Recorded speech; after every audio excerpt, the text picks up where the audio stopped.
I think it's that I look at my whole life and I see the awful, terrible things in my life and turn it into something funny. They're co-hosts, not lovers, right? Welcome to Jim Norton and Sam Roberts. Hey, guys.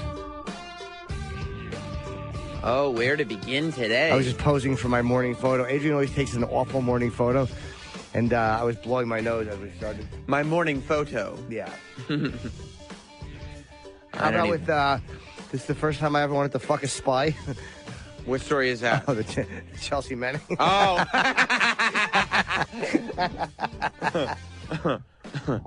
Yeah, I mean, you've got a shot. She's being pardoned. Ann Coulter was so funny on Twitter yesterday. Whether you like Chelsea Manning or you agree with it, it's just, or you don't like Ann, she was very, very funny. What was she saying? Just mocking the whole thing. If we have the tweets, I'll read them. But so Chelsea Manning is, of course, what was her first name before? Bradley. She was Bradley Manning originally, and she's a trans person, but she was the military person, low-level military person that they kind of give credit for starting the WikiLeaks movement and the way that people look at it as a real source of information, because she was the one who I think around 2006 or so, maybe 2008, I don't remember, was putting out, she put out the stuff about civilians dying in Iraq. Right. And a whole bunch of stuff there. And it was, by the way, secret, not classified information. Right. It was like secret, but it was not the level that Snowden was doing or the level that... Not close. Not even close to what Julian Assange was doing, no. But she ended up getting 35 years in jail for it, which was the most anybody had ever gotten for being a whistleblower or whatever you want to call it. And President Obama just pardoned her yesterday. So her sentence is going to be commuted, I guess is the word. She did 7 years... and that'll be that. I think she's got 4 months now left instead of whatever 35 minus 7 is. The only problem, that's 28. The only problem is, whoa! I'm very good at that. You did that quick? Yeah. You didn't even use your fingers. No. I'm very good at subtraction. Addition, not your strong suit? I'm okay at it, but I'm amazing at subtraction. Division? No, not really. Not great. No, not great. No. That's good. How many times I forget, it's not a dick joke. Yeah, Ann was very, can you go back to the top of Ann's tweets? That one made me laugh. It would be truly barbaric for Obama to release more Gitmo terrorists before they've had a chance to get their sexual reassignment surgery. She's really funny. She's very insensitive. Oh, she just does not, yeah. She's 1.25 million followers? Wow, she really went through the roof in this last couple of months. But, yeah, people are very split down the middle. I hope Trump could uncommute the sentence, I think. I believe he would have the ability to not pardon her. But I almost, at this point, I'm like, I don't think anybody got killed because of her leaks. Like, that to me would be a major problem, but I don't think it was that. They were saying at the end of the day that safety was not an issue with this leak. That more like conceptually, like the idea of leaking is a dangerous thing and can affect safety, but it didn't compromise anybody. Yeah, then I'm not as nearly, like, I don't think, Snowden they won't deal with. No, and they've said they won't. Yeah. I mean, he was a top-level guy. Yeah. Top clearance. So, I think she just did some dumb shit. Why did Obama, at the end, think that her sentence was too severe? Maybe. And also, look, by the way, if they're lying about how many casualties they are, then fuck them. Mm-hmm. If they're telling us that there's only X amount of whatever they lie and is. They're saying it was civilians. They were lying about the civilian casualties. Yeah, we have the right to know. We're paying for it. Right. We have the right to know the facts and figures as they are. I don't want to know top secret stuff. I don't think we have the right to know that. I don't think we have the right to know every person that's working for the Iraqis and spying for us. I don't want to see those people get killed or hurt. But we do have the right to know how many people are being killed in a police action or a war, whatever you want to call it, that we're involved with. Yeah, I think people do have the right to know that there are casualties dying, because then it's like that's part of the discussion, right? Is it worth the amount of civilians that are dying to keep doing this? And whether you think it is or not, it's at least information that's pertinent. Sure. But I was a little taken aback by it. I don't think anybody saw it coming. It was rumored for like a couple of days, but before the rumors started, I don't think anybody saw it coming, and I don't remember there being a huge, maybe I'm wrong, but I don't think that there was that much of an outcry about it. People remarked on how long the sentence was. Yeah. But they didn't sit there going like, oh, my God, I can't believe she's in jail. Why is Julian Assange under pressure to hand himself over for extradition? I don't know. Because they Why? want He's him going to go to jail for the rest of his life in the United States. Why would he do that? It's fucking, like, for what? Because he's a bad, bad man. They're not going to pardon Julian Assange. Absolutely not. There's no fucking way they're going to pardon Julian Assange. I don't even know if Look at that hair. I don't even know if the sexual stuff about him is true in Sweden, but as soon as he goes for that, they're going to extradite him. Well, that's it. I was watching something that he said that's why he can't go to Sweden, even though he's not guilty. He says he's not guilty. Right. He can't go to Sweden and fight that charge because the minute he's in Sweden, they're going to send him to the States. And when he's in the States, he is guilty of the things they're charging him of. Yeah. Yeah, how about if Sweden just... How about they promise not to extradite him, and then he'll go, or they do it in a courtroom. Well, you can't do it in a courtroom in where they are there. What if we build a courtroom inside the building that Julian Assange is in right now, and we have the trial there? You know, I was watching. What if we do a home trial, like a mock trial? They could do that. Yeah, yeah, I think so. Legally, I think they can do that. I was watching something about the Scotland Yard, where it was so good. They were showing all these top. What they do is they grab these immigrants. Holmes? No, it was actually a real bunch of police officers. Oh. I was looking for the little funny hats, but they didn't have them. Yeah, little pipes that they use, they hold to think, No, these were real cops, and it was like a cops version here, but the detectives who go after a lot of immigrant crimes and people who are being sought for extradition police. So they get guys who are extradited to go back to Poland or to go back to, Lithuania, wherever. And one of the guys that this team arrested... they had 2 gigantic profile cases one day. This shot in 2011. One of them was Assange. So they arrested Julian Assange at the end of the episode. It was really weird. They just show him in the police car. So how was he in Scotland Yard's custody? How did he get into the embassy? I don't know how he got from one place to the other. Because the U.S. and Britain have extradition treaties. But how did that happen? I don't know. I'd like to know that, if anybody knows. I don't know how he got from their custody into that embassy. He said, just going to the store real quick, and then he ducked into the embassy? Right. How the fuck do you get out of their custody? I'm just hitting up this bodega on the corner. Is this cool? I promise you I'll be right back. I get you whatever you want. All right. If you're going to get us drinks, then you can go. Here it is. May 2012. The UK Supreme Court rules he should be extradited to Sweden to face questioning over the allegations. June 12th. June of 2012, Mr. Assange enters the Ecuadorian embassy. Okay, yeah, but you're missing a giant step there. Yeah, how? We have the why, the who, and the where and the when, but not the how. Oh, wait a minute. The Swedish prosecutors dropped their investigation, one of sexual molestation and one of unlawful coercion, because they've run out of time to question him, but he still faces the more serious accusation of rape. Okay. Yeah, he's got that rape charge. He does. Sweden. Okay. So, yeah, he's not going back there. He's not going to leave that property. He's just not going to. Ever? No. I mean, until he's ready to die, I don't see him doing it. Would you? Like, what are you going to get? No, because he is going to jail. That's the problem. Yeah. Like, it's not like if he gets cabin fever, a good way to, like, well, what if I just get out for a little bit? Because if he thinks that it's tough being on that property for many, many years, he's going to be in a tiny cell.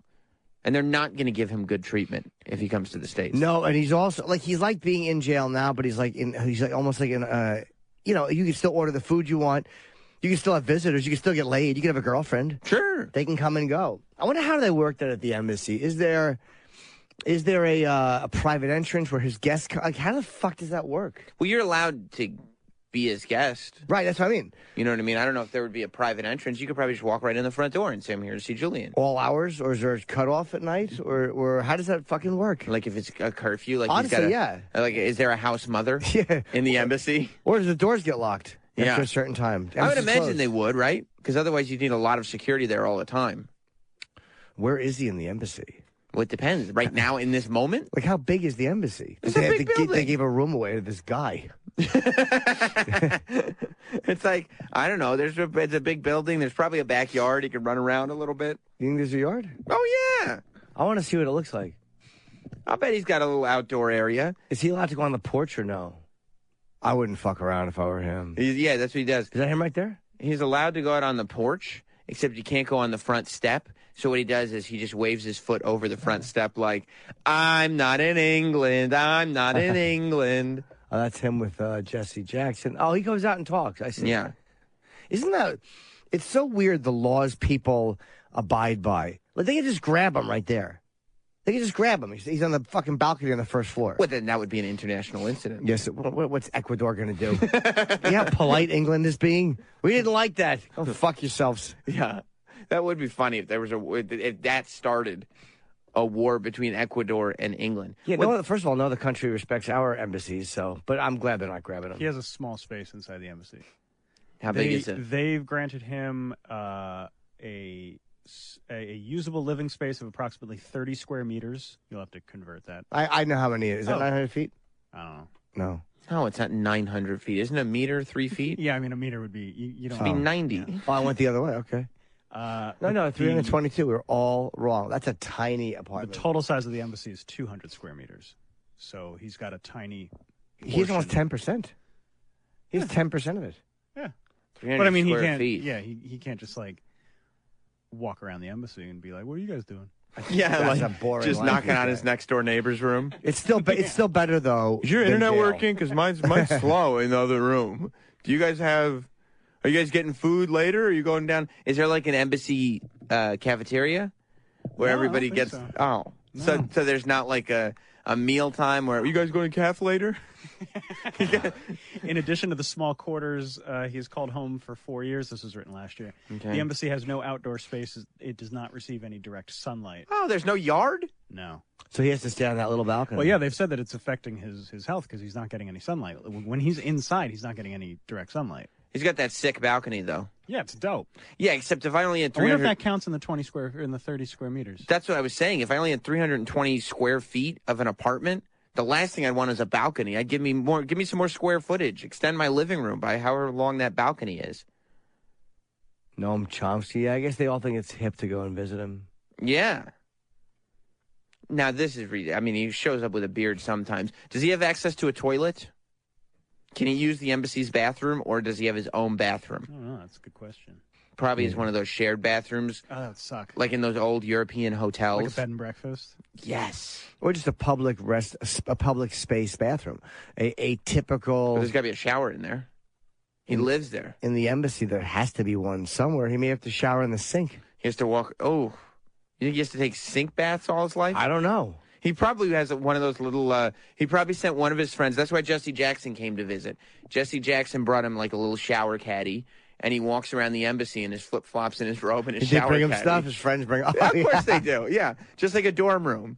Like you walk down the hall, you got you in a towel with your little shower caddy and your flip-flops. That's what he does. He goes from his room.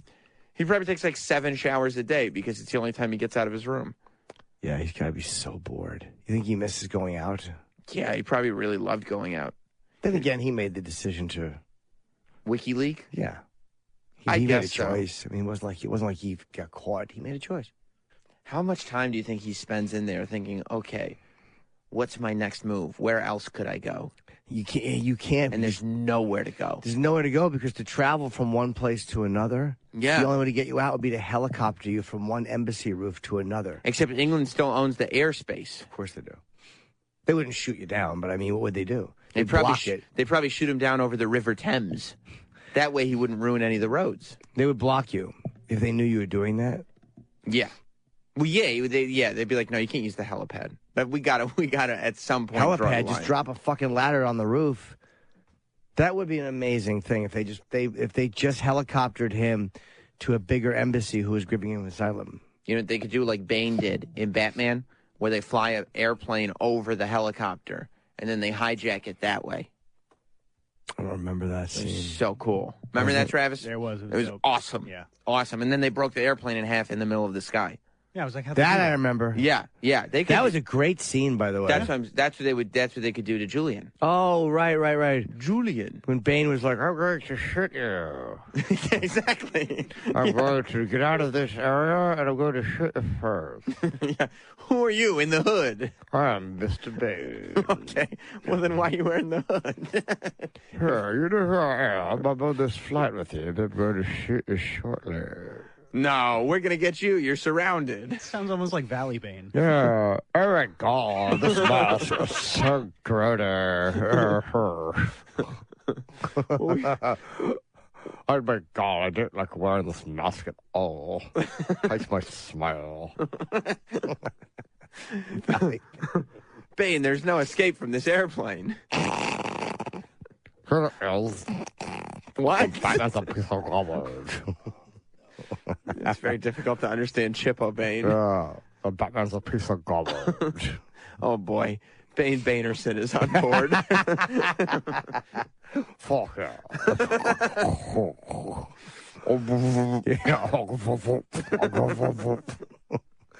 I can't even blow my nose in this thing. Yeah, you think Julian Assange hears about whatever her name is, Chelsea Manning, and goes like, oh, my God, so she just did 7 years. Granted, it wouldn't have happened to him because what he did was so much worse. But just realizing, like, at first it was like, okay, we're all fighting for the same cause. You got Snowden. He's stuck where he is. I'm stuck where I am. And poor Chelsea Manning, she's in jail for 35 years. And then 7 years later, they're like, okay, you've learned your lesson. You're good. And he's like, no, what? No. He knows. She just gets to walk around? What? I think he knows that he fucked up. Well, or did what he wanted to. What he did was way different than what she did. Yeah. Yeah. I'm sure that he has many times in his life where he's sitting there being like, I know I believed in my thing. Like, I was like, yeah, we're going to do it. But now you just have to deal with this. Now is the part where you just sit. I wonder if he regrets it at all just as a person. I think as a human being, in terms of quality of life, he does. He would never say that. He'd say, no, my quality of life is about the mission. My quality of life is about the information that we've blah, blah, blah. But it's like, no. Like you as a human being, you as a kid, you would like the individual guy who now just has to sit in that 30 square meter room forever. Yeah, he regrets it. I'd love to know the size of this room right here. Adrian, did you bring your tape measure? No, we find out though. Asshole. How about Donnie W? Text Donnie W. He'll know. Say, ask Don. Say, hey Don, what's the square footage of the studio? Meters. How many square meters? How many square? How big is the studio in square meters? He does have a shower, by the way. He has his own personal shower? Yeah, he has a treadmill, shower, microwave, and sun lamp. A microwave. A sun lamp. He eats lunches with the embassy staff and gets along with them. He doesn't even have a fucking a stove. No. Just a microwave. Microwave's cool though. You can have hot pockets. Dude, I'm microwave. I don't touch my stove. My stove has my socks on it. I'm all for a microwave. No, that's true. Hot pockets for lunch. Toaster pastries for breakfast. They're not getting Pop-Tarts, but they got toaster pastries. They got breakfast hot pockets. Do you think he gets jealous that they can all leave at the end of the day? Oh yeah. You guys yeah. play chess? He goes like, "What are we doing after dinner?" And the embassy people are like, "Well, we'll eat here, but we're going home." Fuck our wives. Yeah. What? Hug our kids. I just have another evening of furious masturbation. He probably jerks off a lot. I would hope so. I bet he does. All over the embassy. I bet he's just in his little tiny room nude all the time, just jerking his gherkin. And I'll bet you they find loads that they suspect are his. Yeah. But he knows where the cameras are. Do you think he wishes that he had just gone to a country that had no extradition treaty? Like he could have been in the whole country that way. Or that he at least investigated who has the best embassy. Right. Yeah, exactly. He probably just chose that one randomly. He's like, I'm sure they'll let me in here. And then I'll get to the next one after. And they're like, no, dude, you're stuck here. Oh. Yeah, there's a better embassy across the street that's got way more stuff. Yeah, there's the French embassy that just smells like delicious pastries every morning. And he's sitting there like, I asked for Pop-Tarts. Every morning you tell me you have Pop-Tarts, and then you bring me toaster pastries or whatever they're called. Every morning. But you see, you can squeeze your own icing on. No! It's not a Pop-Tart. He probably has his little, bursts of anger. Yeah. You know what I mean? They're just totally unfounded. God damn it, this isn't Kraft. Yeah, he's irrationally mad. Yeah. He's like, do you have Kraft macaroni and cheese? They're like, yeah. And they just give him regular macaroni and cheese. He's like, what the fuck? You fucking Ecuadorians. What? Forget it. I mean it. I wonder if there's 24-hour cops outside, I bet you. Oh, I'm sure. To make sure he doesn't leave. They're just waiting. He's probably just sitting there late at night looking out his window being like, the minute those cops go. Because all he wants to do psychologically is just step out onto the sidewalk. He doesn't need to go anywhere. Just if he can get out of the building and step onto the sidewalk. Well, no, you said there might be one across the street. Can you imagine if his whole plan was to get across the street to the better embassy? How would he do it? He's trying to get to the French embassy across the street. Yeah, he has to run across the street. Yeah. He can't stand those why did the chicken cross the road jokes because he can't get across the road. Assange orders takeout and eats occasionally with the embassy staff for special occasions. Oh, mostly it's takeout. They make traditional South American dish, ceviche, raw fish marinated in citrus juice. I got to be honest, that's killer. Ceviche is great. You eat ceviche? Oh, ceviche, yeah, sorry. After 4 years? A lot of ceviche. Yeah, you probably want a cheeseburger. And do you think he's grown tired of the takeout options in the neighborhood? Yeah. He's just excited if like a White Castle's opening up. Yeah, there's a Domino's, and they just keep telling him, sorry, you're not in the 15-mile radius. And he's like, please. Because like England is not exactly known for having the world's greatest takeout food. He's like, I'm not doing fish and chips again. What's that? Fried fish and French fries.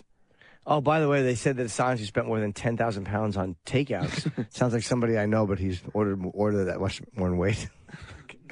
He's not even on the show. No, he's on another unnameable show. He's on another show. On another show. A different show. Oh, he's not on this show. On another show. One that won't be named. Boo. Shut up. The Standard said that he spent more than 10,000 pounds, including Japanese. He asked journalists not to name his favorite sushi place. They may track the place down. They might put something in there that won't kill me, but make me sick, and I'll have to go to the hospital. That's another problem. If he has to go to the hospital, he's fucked. Oh, man. Oh, I just figured out why he's in the news. Why? Because he promised that he would be extradited if Chelsea Manning was pardoned. Oh, no.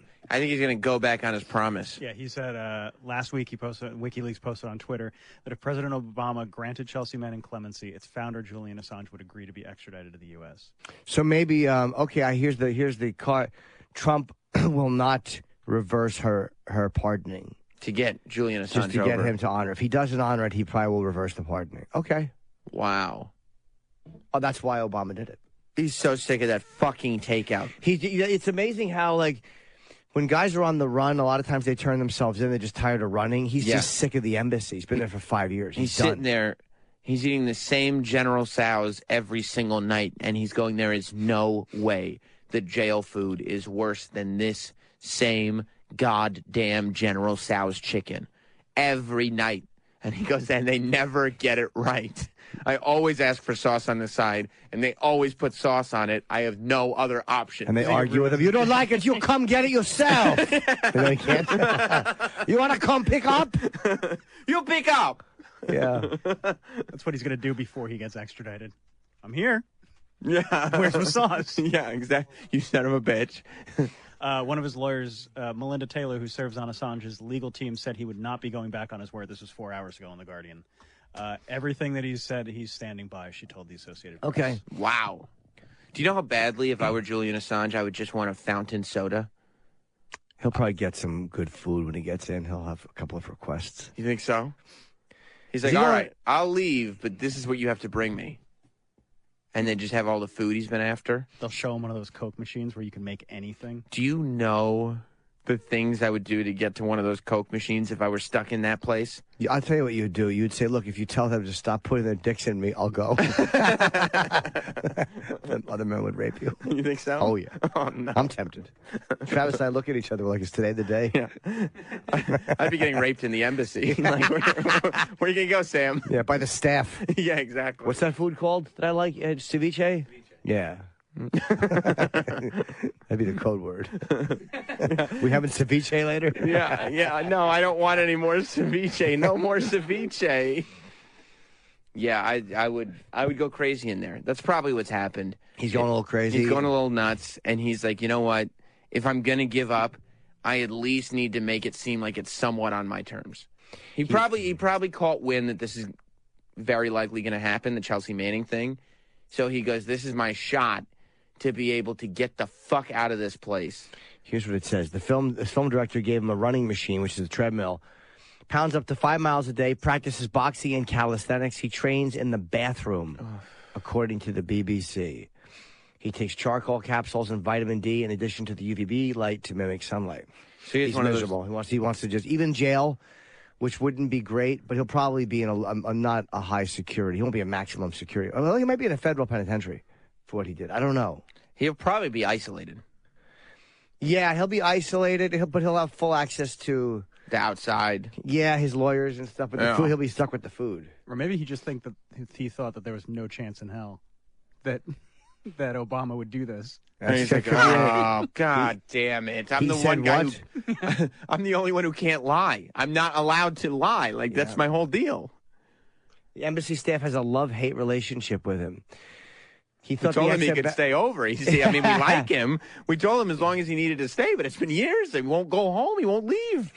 He thought that the ex-ambassador, Anna Alban, was mad and stalked the corridor. He said he thought she was fat and went on a ludicrous diet because she didn't like the way she looked in photographs taken by the Daily Mail. But the staff generally get along well with him. They've gone through a lot together. They understand they're all in it together. Some staff have been here 20 years. They have lunch, celebrate birthdays. He declined to say whether he's learned to speak Spanish. Well, investigative journalism is always best if you have any language skills to not admit them. Okay. Wow. Amazing how they're a little sick of him being there. Well, yeah. Plus, he keeps lining his piss up in milk bottles outside of his room. So it's like, enough, Julian. Pick this up. Cut your toenails and stop pissing in bottles. Yeah, he might be afraid the embassy's going to throw him out someday. Because they could, right? I don't know, but maybe he wanted to get. Maybe they might have said to him, like, "Look, you have to go." Right. And he might have said, "Let's see. How about you give me 6 more months, and I'll try to get Chelsea pardoned, and either way, I'll go." And they might have said, "Okay, you have until January of the next year." That's me doing the impression of Trump. That's really good. Julian and the staff. That's good. That was good. They're just waiting for Julian Assange to show up in sweatpants to the cafeteria one day, and they go, "You can't sit here." Oh, I can't wait to find out what happens. And I'll bet, jail food is jail food, but anything that's different. Anything that's different. Does he get any other outlet? Can he go out any other way? The cops are there all the time. No, he can't go out. He can't No, leave. meaning are there other balconies he can use? Like if he wants to go out at night and be by himself, or if he's got a chick there. Or if he can go up on the roof or something. Just to catch a breeze, just relax. Do you have any idea the level to which that Chinese food guy fucks with him? The delivery guy? Because what's he going to do? It happens all the time. Oh, I forgot your mustard. What do you mean you forgot my mustard? I ordered the extra rice. Oh, yeah, you did. Apparently it no come. Rice sucks. He's like, well, can you bring me the extra rice? Can you come back with it? I could. But I'm busy. Yeah. How do you go get it? Yeah. A terrible impression. I like it. Thank you. What you gonna do? Yeah. We're just gonna get it for something. Is that Bane Bainerson? Yeah. Wouldn't that be great if Bane Bainerson broke into the Ecuadorian embassy to kidnap Julian Assange? Oh, yeah. And just annoyed him. How come you got a girl's name? Oh, can't even blow my fucking nose this thing. The embassy police would bust in and see that Bane Bainerson had forgotten to kidnap Julian because he'd been too busy riffing. Yeah, so cracking everybody up over here. Savachi, what is that, raw or something? All right, Bane Bainerson, let's take a walk. Let's go. How bad do you think the embassy staff wants to just walk into Julian's room? You're a crumb creep. They're tired of him. They're so anxious. He stopped washing his sheets 6 months ago. They're so anxious for him to just leave. They're just tired of the police probably always outside the door. Well, yeah, and they used to be like the Ecuadorian embassy was just like this place, like a little Ecuadorian flavor in the middle of London town. No problem. And now it's like the epicenter of international politics. That's the last thing they want. They just want a place where they can go, hang out with like-minded people, eat some sriracha. Whatever it is. He trains in the bathroom. What's he training for at this point? But just the idea that's where your exercise is. Yeah. Who's funding his takeout? That's sure, WikiLeaks. What do you mean, like WikiLeaks? Does WikiLeaks make money? They must. No, Don has no idea the square meters of the studio. Okay, That's unfortunate. Thanks, Don. You're a real crumb bum. Oh, well, I'm anxious to see how it happens. Do you think, because now there's so much attention on him, it's not like they're going to be able to kick the shit out of him, because I'm sure there's lots of military police that want to kick the shit out of him. Maybe. I don't know. But they're not going to be able to. No. Because it's not like he's going to be able to show up to court with a black eye. Everybody's going to know. Well, it doesn't matter who comes with him. Eye. Oh, sorry. Yeah. Okay. I thought you were being racist. No, I wasn't. He'll WikiLeak out the information. Speaking of being racist, we made the news in Detroit. Yes, we did. Yeah. I loved that I was like tickled yesterday at the idea of taking this local story. Like, it's not a national story. Should be. I definitely think amazing. It should be. But we took this local story from Warren, Michigan, which I was reminded is my dad's, that's where he grew up. Really? And brought national attention to it, which is probably the last thing that this mayor would have You think wanted. the mayor's unhappy? Yeah, I mean, if we could give you a reminder of who the mayor was. I remember this one kid in my class. I told you some years ago. He said, "We have a party store." He says, "My dad have rules. What are they? Only 2 nigger at a time." Oh. Blacks do look like chimpanzees. I was watching this black woman with her daughter, and they look like 2 chimps. Their mouths were elongated out, duckish look. You're a real crumb bum. You're a creep.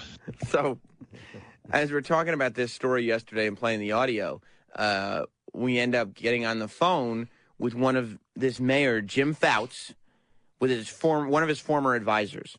So Jim Fouts is going around saying that this tape is doctored. Yeah. It's not a real tape. No, it doesn't sound like him at all. No. And we did compare and contrast his voice on news broadcasts. We didn't realize it was news broadcasts of other controversies. He's not a great guy. No, well, it's a really good doctoring. It is a good doctoring. But Warren, Michigan is known for their impressionists.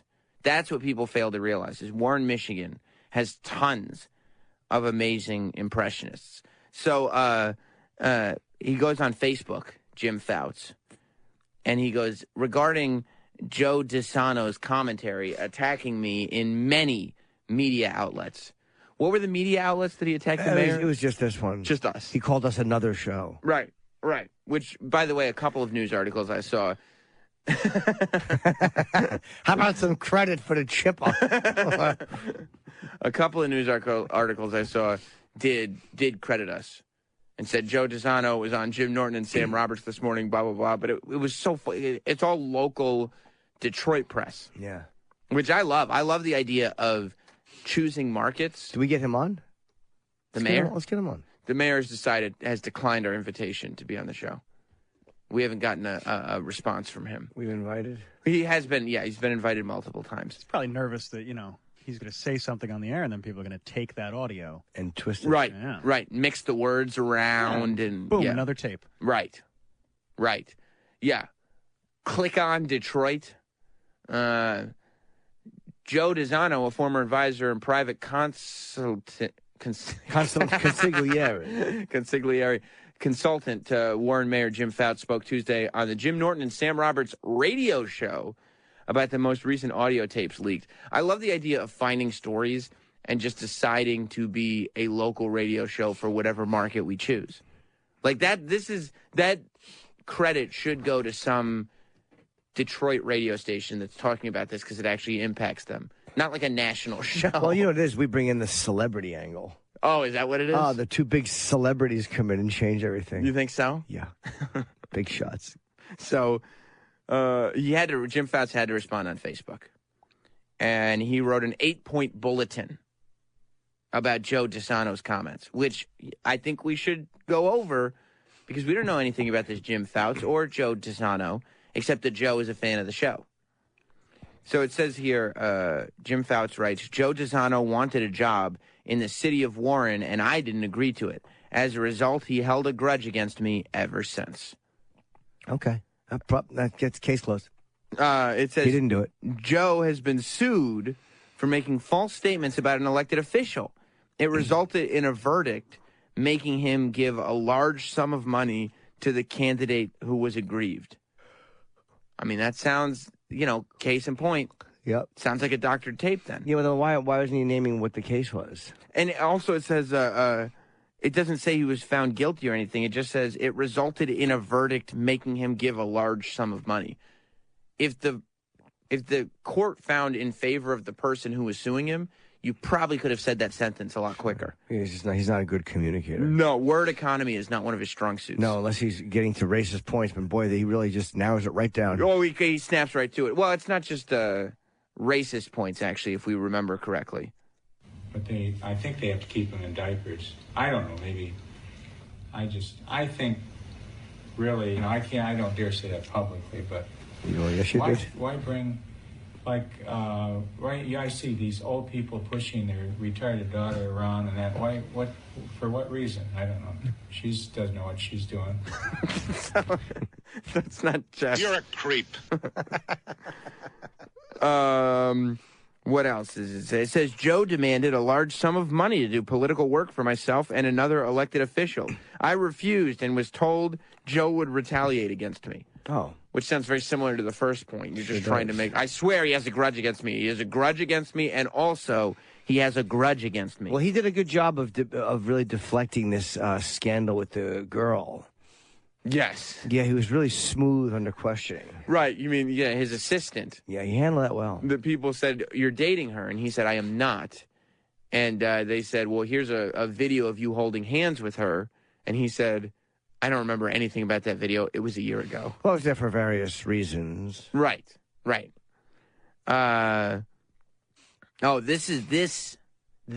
to me is the most damning piece of evidence at all that really may shatter Joe DeSano's credibility altogether. It says, Jim Fouts writes, after I blocked Joe from my Facebook page, he responded, game on, indicating he would now go full force against me. Oh, boy. So do you think that Joe DeSano might have called into our radio show yesterday and said that the mayor did say racist things privately because he was pissed that he got blocked from his Facebook? Absolutely. This to me sounds like a giant misunderstanding about a Facebook block. Yes, I think so too. Note, he never was an employee at City Hall. Therefore, his false commentary is based upon revenge and greed. Oh. Agreed. I understand. Well, I guess that's that then. Case closed. It was really amazing. He posted this thing on Facebook, and this is how these local mayors end up surviving as long as they do. Because for some reason, once you're like, well, I don't know what it is. There's a good documentary about the race for the mayor of Newark against Sharp and Cory Booker. And it was showing that, like, as much as it was very clear that Sharp had done a lot of questionable things and a lot of things that may have been in self-interest, that the Newark as a city was familiar with him. He was their guy, so they were all just blindly supportive of him. Yeah, they didn't care because they figured life is okay. Right. I don't know how you think that in Newark, but, And this was before the Prudential Center was there. This is when Newark was really, really bad. But if you go to his Facebook page and you see that post, there's a ton of comments that are like, good for you, Mayor. Don't put up with this, Mayor. We know you're right. Like, they're all still supporting him. There's audio of him calling black people chimps. Now, look, I don't like people's privacy violated at all. But you're the mayor. You have a certain amount of decision-making ability that most citizens don't have. So I do think that who you are counts much more than the average citizen because you're a politician. Yeah. And that's pretty bad stuff to be saying. Especially, it's not like, from the things that we heard from Joe, it's not like he was sitting there in the privacy of his own home doing this or out of context or blah, blah, blah. Joe DeSano, his former advisor, claimed that this mayor was dancing around like a chimpanzee in meetings. Around people who, Around people he was working with. So that's not, I don't know how much expected privacy you would have. That's a good point. Right? Kiss me. I'm not going to do that. I am not going to do that. Well, when you make a good point, you get a reward. So the update on the Jim Fouts case is that elected officials are asking him to resign from mayor. Why? I think a lot of it has to do with the comments he made about people of different ethnicities as well as mentally challenged people. Yeah, it takes the heat off them. I'd love this guy to stay in office if I was a mayor 2 towns over. And fuck my secretary. Right. Well, who cares? Well, he's just fucking a secretary. He's not a racist. Right, exactly. Anytime they try to call you on anything, you just go, have you seen what's going on in Warren? Have we seen what's going on in Warren? There's got to be more tape. But I think there's local, state, and federal leaders, not just like other mayors from 2 towns over. Oh. But they're asking him to resign. And the mayor has responded, Mayor Fouts has responded by saying, I'll be here through at least 2019. So he's saying he's got at least another 2 years. I predict that he won't. You don't think so? No. Rob Ford, for a long time, That's true, did not resign. He survived a long time. You know what? That's a great point. There was tape of him smoking crack and doing a fake Jamaican accent. Yeah, I guess it's hard once you're there. Mayors are stubborn. Yeah. I don't know why they don't respond. That's a great point. I don't know why they don't respond to pressure the same way other politicians do. I think because when you're the mayor, generally speaking, it's a stepping stone. Like, you see this as a path. Like, I was on the city council, now I'm the mayor, then I'm going to be this, then I'm going to be that. And if you get fucked out of being mayor, then you've got to do a whole new, you can start the whole process again. You have to be, if you're going to be, you can't be a politician anymore, right? Because that's like the second or the third step, and you're finished. Him smoking crack, that was such a clear video. It was really clear. What did he think they were doing? Don't do it. Your kids spend Your kids are important to you. That's what drives you, baby. That's what I love. That's why we love you. Okay? I don't know. Your children, your family, your kids, your footballers. Just mumbling. And then there was the other one when he was in the whatever it was, the government, I don't know what it's called, the courtroom. You know exactly what I'm talking about, Adrian. The courtroom place. When somebody, when he's making fun of somebody for being a drunk driver. Was it Parliament? Yeah, Parliament, right, Parliament. Did you live in England? I did live in England. Don't Do they have Parliament over there? Yeah, don't they? Yeah, they got sure. As Prime Minister. As well as Marlboro. Thank you, Bane Bainerson. Yeah, and he decided to chime in instead of someone else.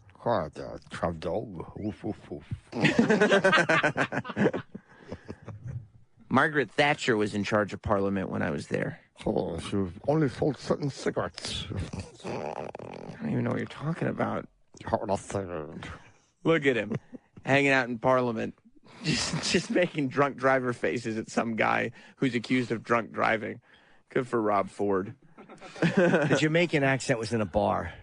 Oh, it was? Yeah. Was he on crack at the time? He appeared to be under the influence of something. Right. I will not disrespect. Oh, here it is. Oh, God. Patois. This is... It takes me around 5 months. Oh, my God, man. I said, well, me and him, leave me alone, man. They got 5 months for me. And then trying to tell me, well, we're counter-surveilling the guy, you know what I mean? He's hiding here, I'm hiding here. He's a good time, dude. That's embarrassing. Rob Ford's a good-ass time. That's an embarrassing tape. A little bit, but he likes to party. He does. He likes to... Well, he likes me have him here, him have him here. Yeah, God rest his soul. He likes to have a good time. Miss me ex-husband, Andrew. Caribbean Jimmy. Yeah, so he won't resign. No, maybe you're right. As of now. He's going to try to stick this one out. It was 2014 when the scandal went down with his assistant. So I don't know. Jason in Detroit has some insight. Let's go to Jason. And when we come back, remind me, I have video to tell you about. Oh. A little teaser. What's going on, Jason? Jace? Morning, gentlemen. I didn't want to interrupt Jimmy there. I know my place. Oh, hey, your place is on this program. Thank you, sir. Welcome. I live right next to Warren, and Warren is the third largest city in Michigan, and it's all filled with a lot of white trash, to be honest with you. The south half of the city, there's no good part of Warren. So for those people that stick by him, well, for them to stick by the mayor is very reasonable. So you think there's a possibility that some of the people of Warren have heard the tapes, believe it is the mayor, and are still fine with it? I think they're fine with it. I think they laugh at it. Hey, he's a funny guy, this mayor. Who knew he was so funny? Who knew he had a sense of humor on him? Yeah, it's a real rednecky part of town. Actually, the police department is being investigated by the feds for assaulting a college student, black female college student. Oh, no. So the fuzz are even bad. Yeah. Oh, not the crooked fuzz. Damn it.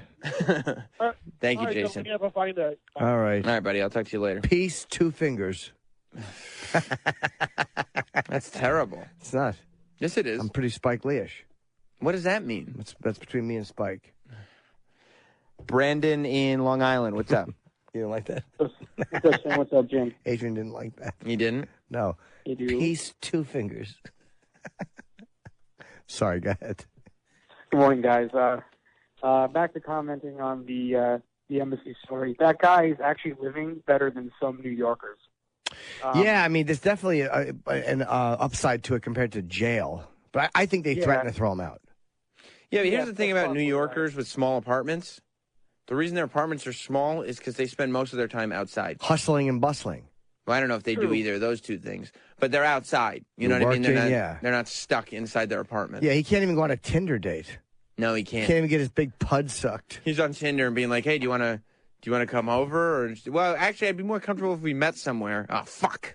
Yeah. How about the front step in the lobby? They're actually bigger than about a New York City studio apartment, so it's not terrible. It's terrible. You're trapped there. Dude, he's working out in the bathroom. You know how sick of that dumb bathroom he is, looking at his toilet while he's doing boxing exercises? How many times do you think he's broken the shower rod doing pull-ups? Once. He tried it once, and they're like, we're not replacing this again. He's like, fuck. Your floor's going to get wet when you shower. I don't have a shower curtain anymore. Yeah. Did you see Tucker Carlson last night? No. Oh, my God. Tucker was terrific. Tucker was terrific last night. So he had this guy on who claims to have been so this website popped up, and it was on a bunch of different news sites. And the website claimed to be paying protesters to go down to Washington during the inauguration. And they said they were paying like $50 an hour or $2,500 for a month to just use them or whatever, but they were hiring protesters. And so there were a few different news articles about it.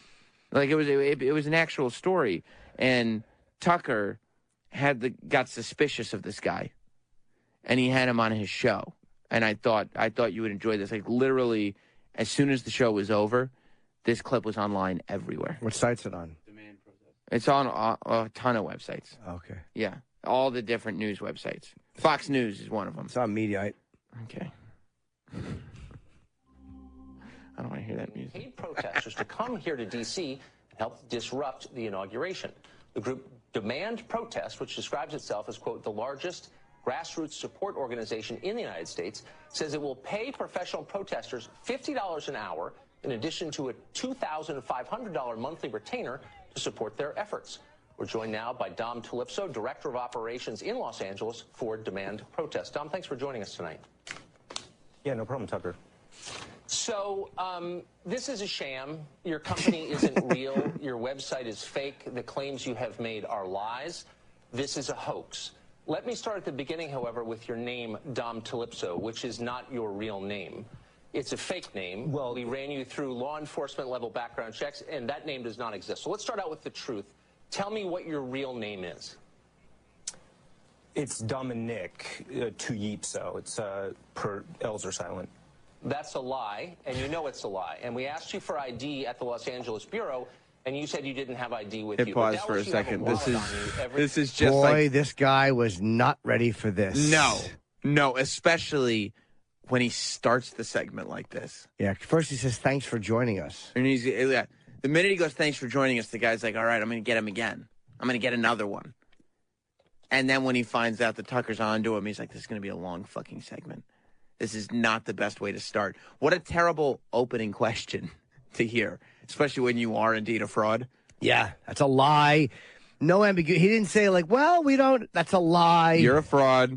And then he tried to be cute about it. He was like, well, it's Dominic. Yeah, and the L's are silent. And he goes, no, it isn't. You're lying. And then here he comes. He's asking him for ID. And you said you didn't have ID with you. But doubtless you have a wallet on you. Every grown man does. Hold up a credit card. You can cover the number to our camera. and show us any piece of documentation with the name Dominic Calypso on it. And you can't because that's not your real name. Sure. Absolutely, I'll do that in just a moment. I might just begin with wondering, Tucker, you're not accusing me of being a hoax, are you? I'm saying that your name is fake and this company is fake and that the claims you've made on your website are false. And so my question for you is why? Is this an effort to discredit the protesters? He's sitting there. The guy, the guest, is sitting there. Discredit the protesters. So this guy, the people are protesting Trump. Right. And this guy's trying to discredit the protesters. So this guy's almost on the same political side as Tucker. It's not a political thing, yeah. No, I know. It's not. Right. He's just, okay. He's not like he's found some liberal guy to, like, this is just a guy. It's an interesting story at first. Like, oh, people are getting paid to protest, and then he realizes the whole thing's a fraud. Okay. And he's like, let me bust this guy. But you can see this guest, and we'll tweet the video out after we're done with it at Jim and Sam Show on Twitter. You can just see, and you can hear it in his voice, that he's trying to, like, restructure, because he had this plan, obviously, going into the show. And now the whole plan's out the window. Yep. Now he's sitting there like, oh, no. Because what's he, like, he's going to sound stupid if he just tries to maintain this gimmick that he was doing. Like, if he tries to maintain the thing that has obviously been called out as a total fraud. But so what's he going to do? Just admit it? Right. He can't. No. Is it an effort to convince conservative news organizations to pick up the story and therefore highlight their gullibility? What's the point of the ruse that you're perpetuating on the American news media?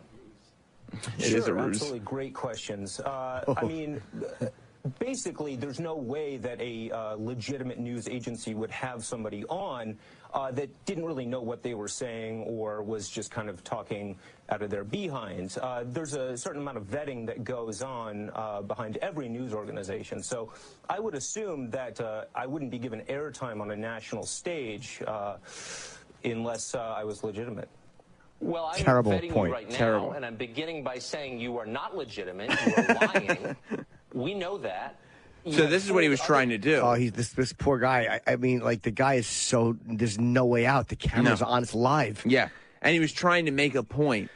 Like, you wouldn't have me on if I wasn't legit. And I think that his idea there is saying, well, I'm proving that the media doesn't do their homework, that the news media would just let anybody come on that says whatever because they don't do their homework.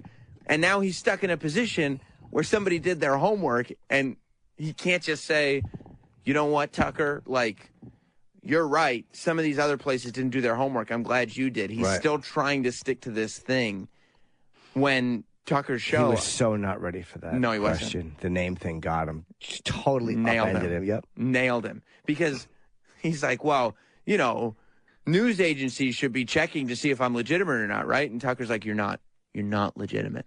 You're lying. Yeah. Go back like 5-10 seconds, Wow. whatever it is. Well, I'm vetting you right now, and I'm beginning by saying you are not legitimate. You are lying. We know that. You have fooled other news organizations. You did not fool us. And my question is, why are you doing it? And I guess let me just satisfy our viewers who maybe think, well, maybe we're miscalling this. On your website, you claim that you pay a retainer to 1,817 operatives every month. Now, if that were actually true, that's $54 million a year you're spending just on retainers. It's another $30 million a year if you're paying them for 6 hours a week work. That's demonstrably silly. You're not doing that. No, we're actually doing $80 million a year.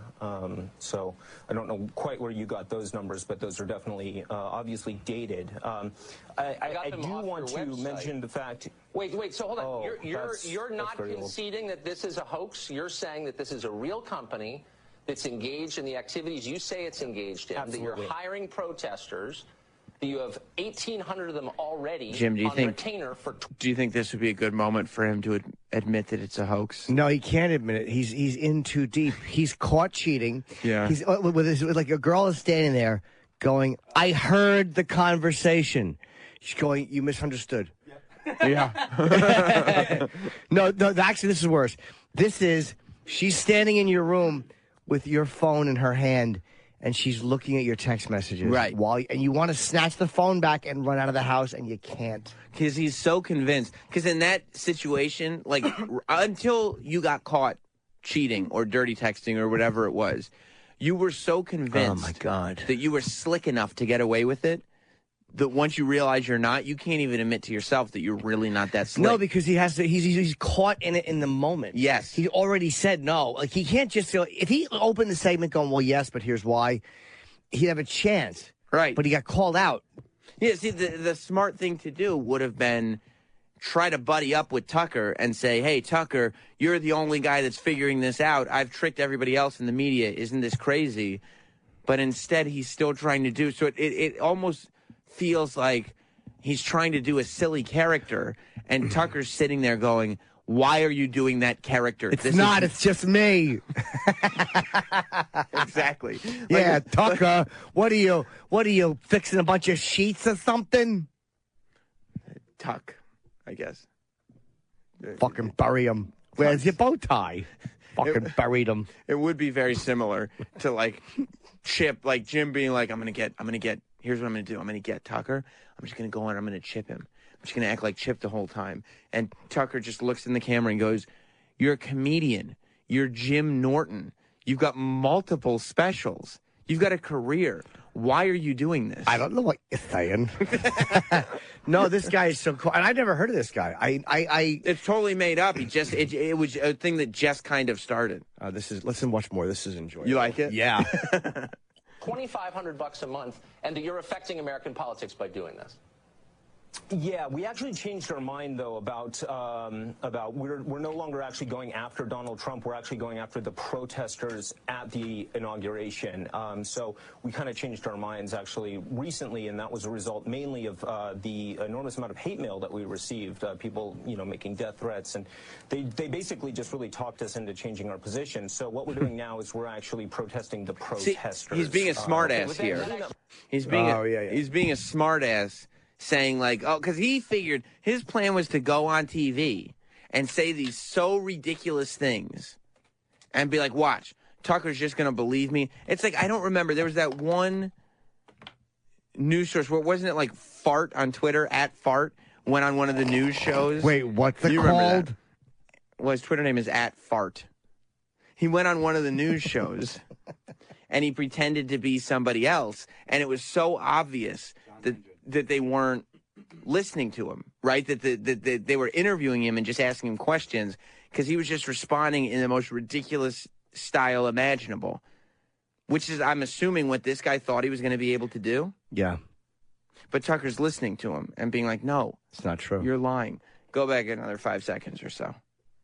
We received people, making death threats, and they basically just really talked us into changing our position. So what we're doing now is we're actually protesting the protesters. Okay, but that actually didn't happen because you don't have a physical address, because you don't have a real office.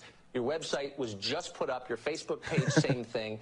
You haven't been receiving hate mail because you don't exist. Okay, so if you do exist, why don't you give me some evidence that you're real, beginning with your actual name, which is not Dominic Talipo. And by the way, your business partner doesn't exist either. So let's just be straight here. Let's just be real. Yeah. What is the real story here? Why are you doing this? What point are you trying to make? Yeah. The main point basically is that we are greatly supportive of national treasures such as Julian Assange, Edward Snowden, Manning. Hit pause. That's a good point, Adrian. I saw what you were pointing at. The Chiron, the text under the screen, it has this guy's name as Dom Tulipso, but it's in quotations, like as if. And then it says his group is paying protesters, but the word group is in quotations. And yeah, he's trying to troll the media in a way, and he's just getting his ass handed to him. Yeah, he's getting destroyed. For their efforts to really get the truth out there. And in the case of the current client that we have right now, that client is very interested in releasing. Look at Tucker. This is one of Tucker's things. Everybody knows how much I love Tucker. This is when he starts to realize that he has fucking destroyed this guy. As this guy is trying to do his gimmick and trying to maintain this thing of like, actually what's going on is, Look at his face. Tucker is openly laughing at him. If this guy would have started, the name thing killed him. Yeah. But if he would have opened the segment, knowing he was busted, knowing there's nowhere to go from here, and just said, here's why I'm doing it. I'm trolling the press because of this and that and that. Even though Tucker would have been probably a dick to him, he at least would have seemed like he was willing to talk about it. He would have been a hero. If he had openly gone on Tucker's show and had said, okay, I can acknowledge that I'm caught, but look at what I've done. And, like, have this interview where he's explaining how he's trolled all these people and they're all dumb. Like, that's the moment. Yeah. But instead, he's now being openly laughed at by Tucker Carlson. That's why he's the king of cable.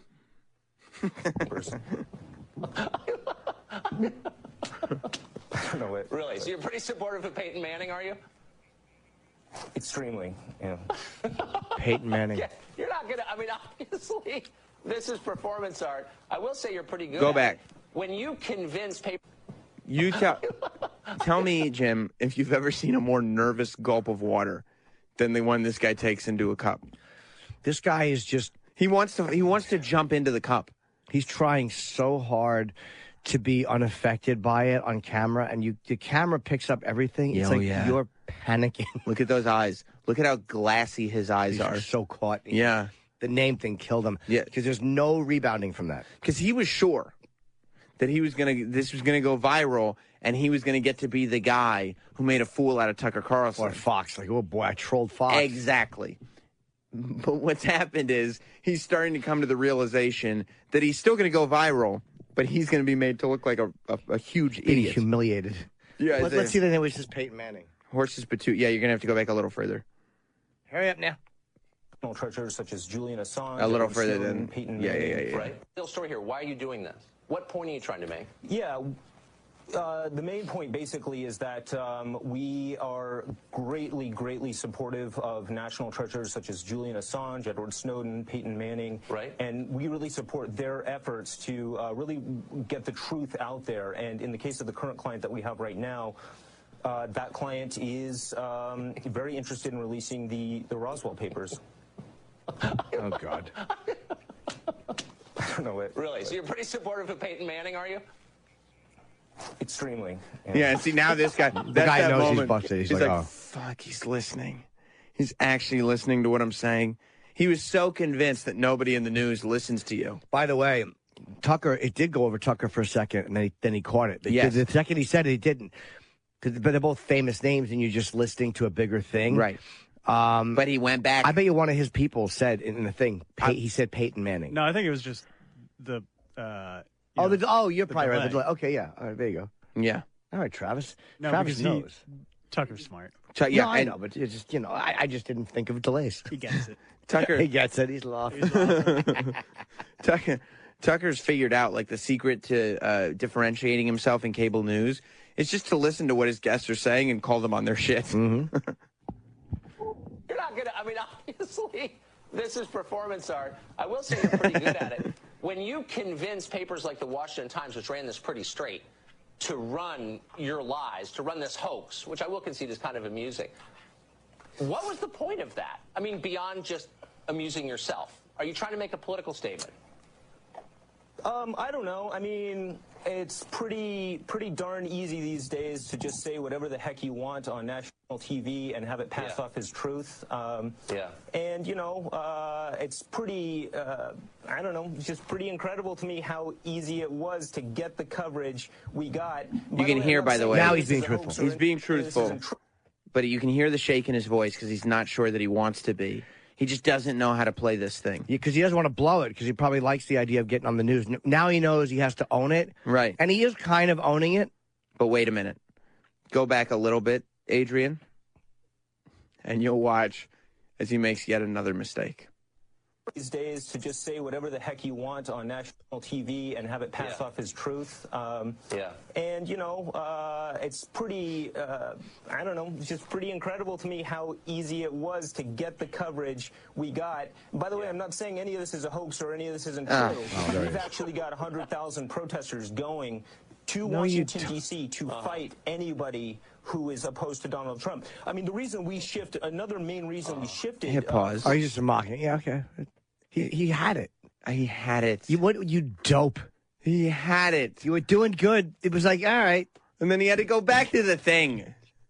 Like, what an ass. Yeah, he thinks he's being really mysterious, but his voice is shaking. Yeah, you could hear as he was telling the truth, his voice was shaking. And then he was like, I don't want to admit, though, that it's a hoax. I want to stay in character.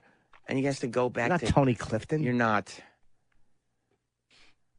From being against Trump to Trump about 30 minutes ago was basically we realized initially he didn't really like Julian Assange or Peyton Manning, and when he kind of changed when the election Still and the trying. Assange Guy's falling connection was apart. made, he essentially became a supporter of Assange, and so we are now supporting Trump in the hope that the Roswell documents from 1947 are finally released and put back into the hands of Fisher Stevens.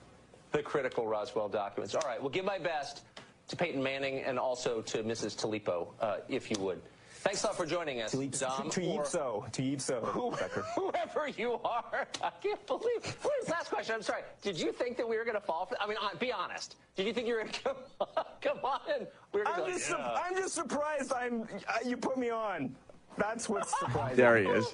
Well, because it showed up all over across American media, and I'm reading this. I was saying, well, that's not true. Who is this guy? And so I'm glad you came on to semi-explain. Well, God bless you for fact-checking, even if you did it when we were on the air.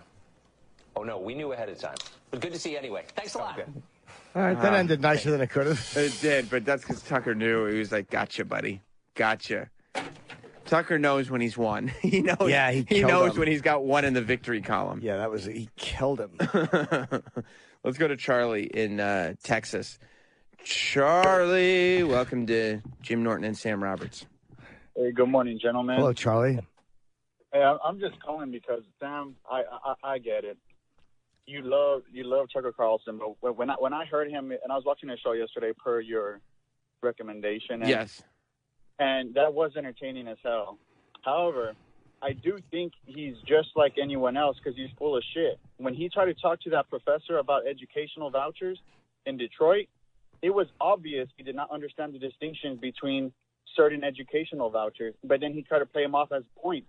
And when he tried to peg the professor into a hole into understanding the vouchers between New Orleans and D.C. and versus Detroit, and then the professor was just like, no. And he explained it to him. All he would say was, right. Because he has no idea what the fuck he's talking about. Well, I think Tucker, like anybody else, when you're on TV, you want to be correct.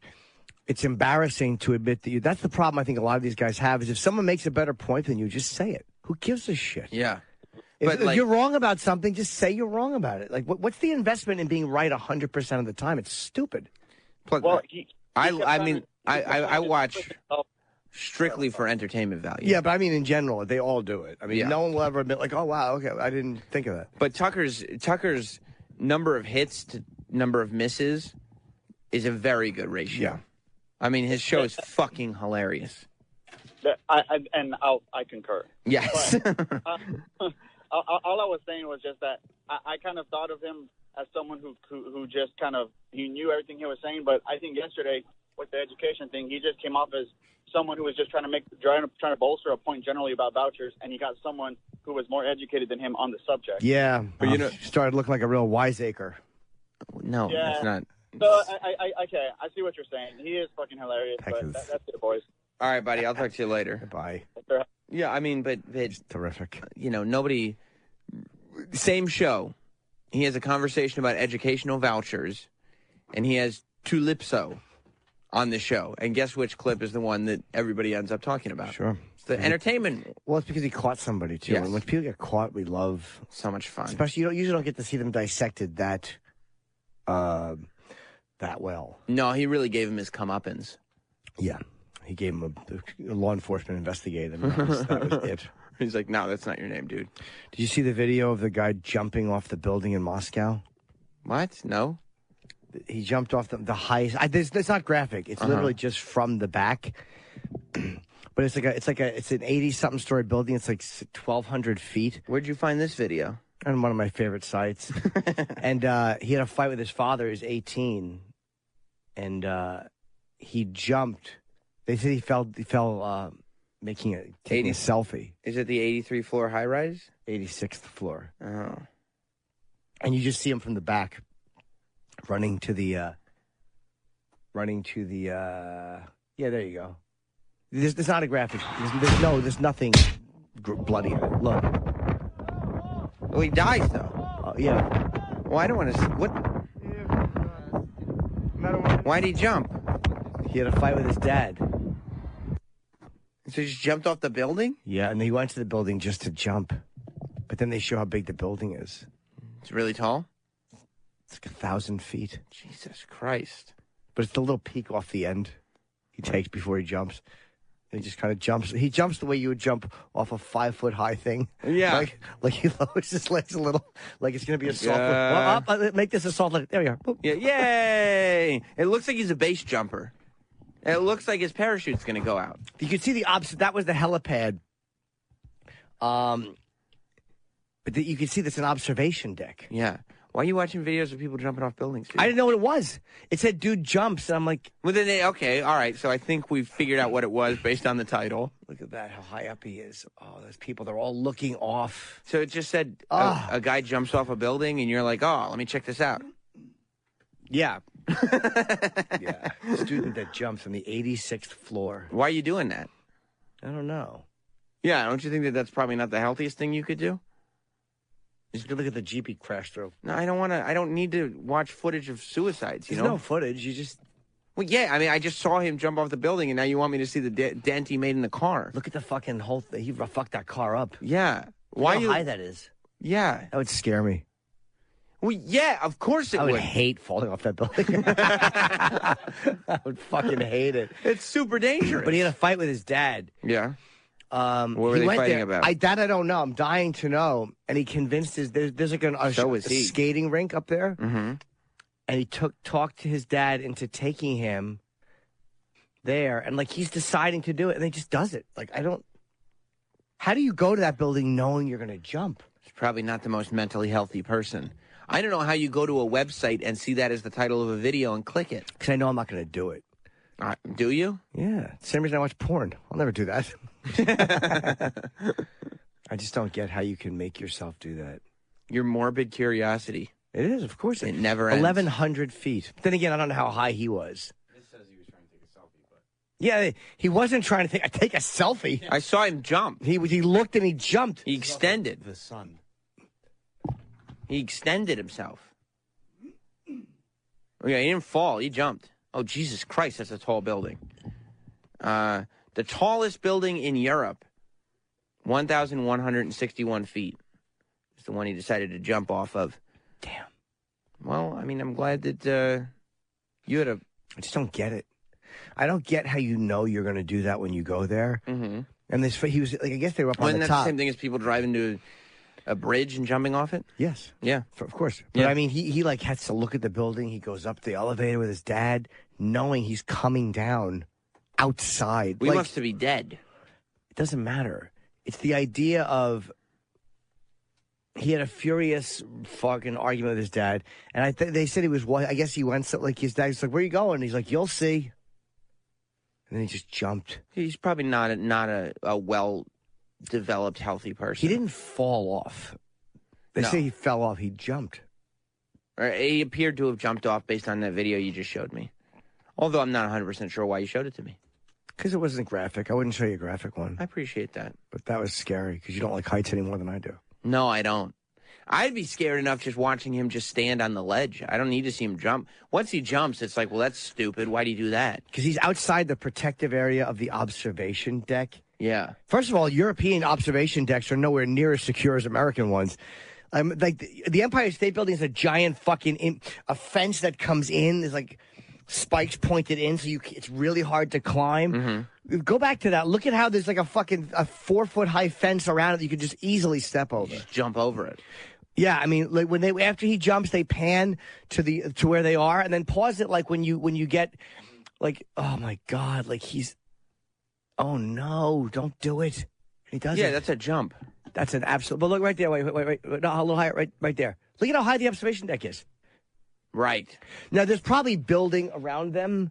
Like there might be a little bit of a building, like where you have to run beyond it to get to the actual edge.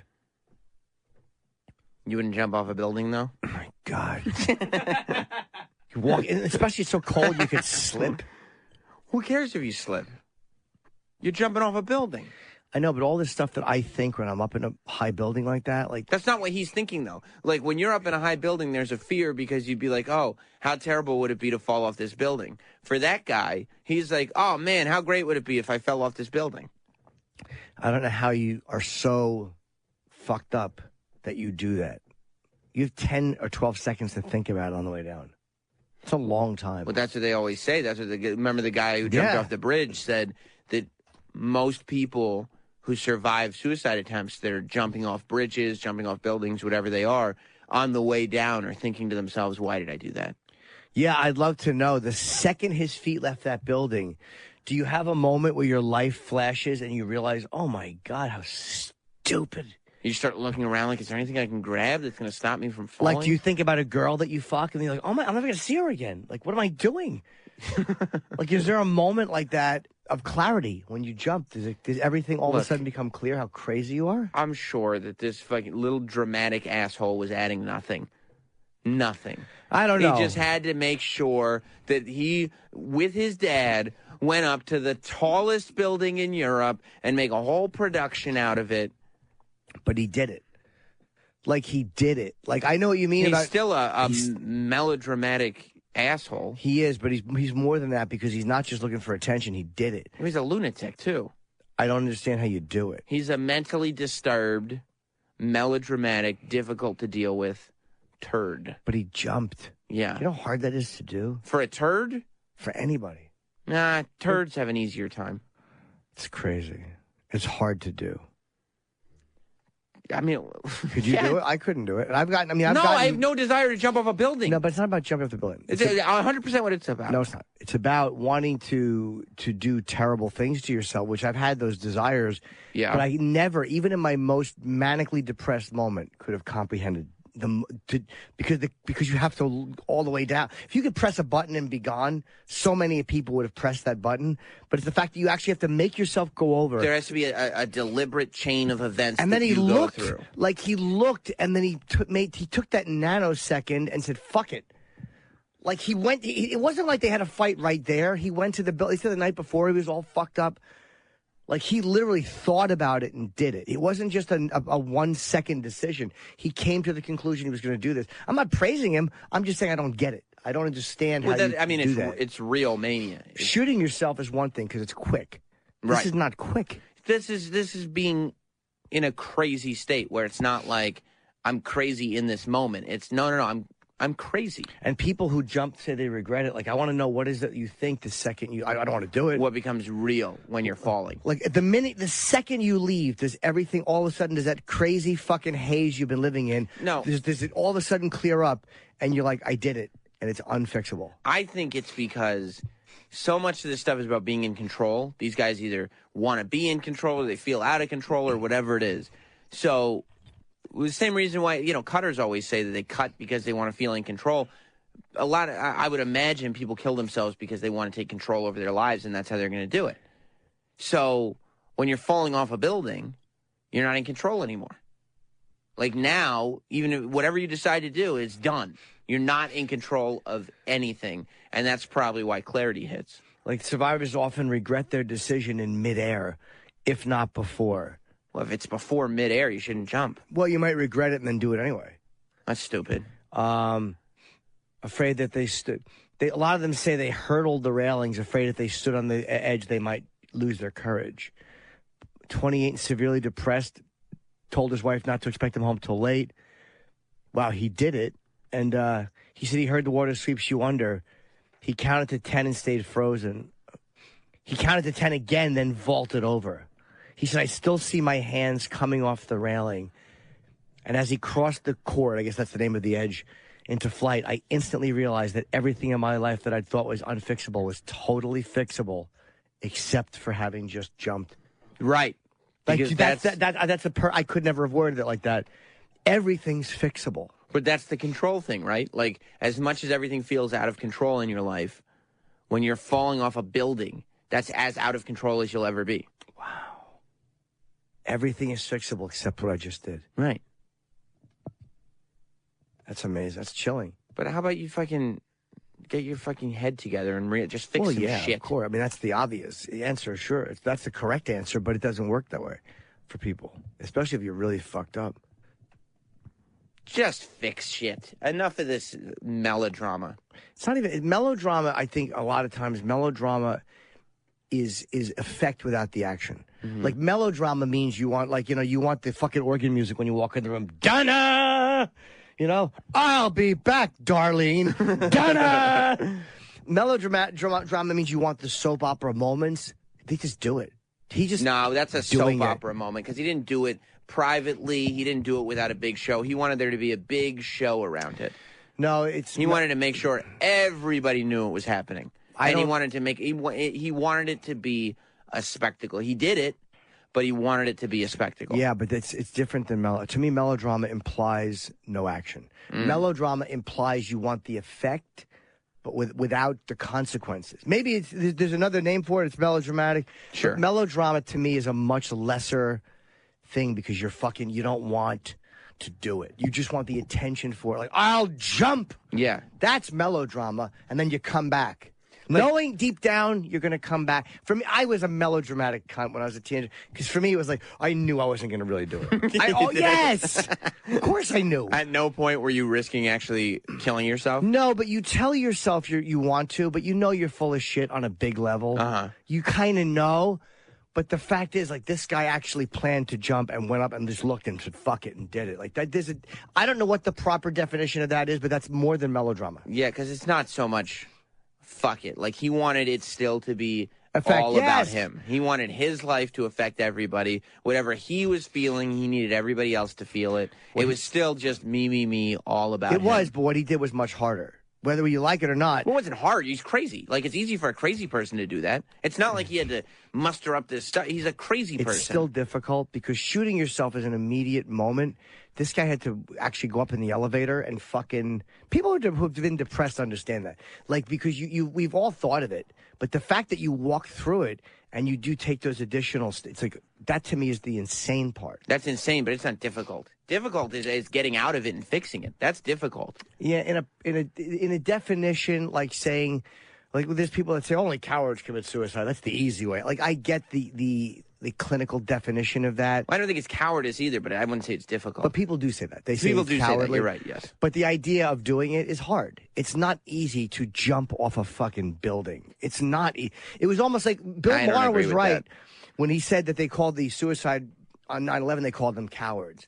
And Bill Maher was right when he goes, they're not cowards. Like, you say they're animals. Yes. But they're not cowards. Yeah, see, that to me, there's a difference between, I don't think it's hard. I think I disagree when you say it's not easy, but I also don't think it's a cowardice. Like, I don't think that those are one and the same. Like, I don't think, like, it'd be difficult for me or you because we don't want to do it. And we're afraid of No, but I've wanted to do it.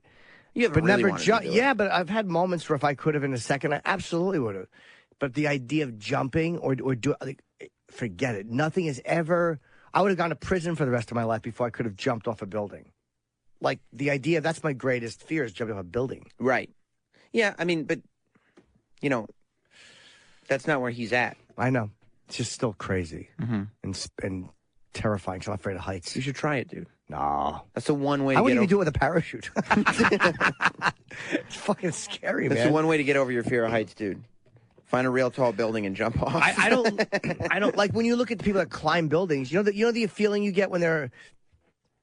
Now those guys want to live and they just want to have an effect, but that crazy feeling you get, like the balls it takes to be in that headspace. Mm-hmm. They're different than this guy because they don't want to die, but they're literally not that much different because they're taking a chance that like one teeny slip of the finger, and they're dead. Yeah. Let me go to James in Long Island. You're talking to him. Oh. You're not in Long Island. Oh, hi, James. Hey, guys. How you doing? Good.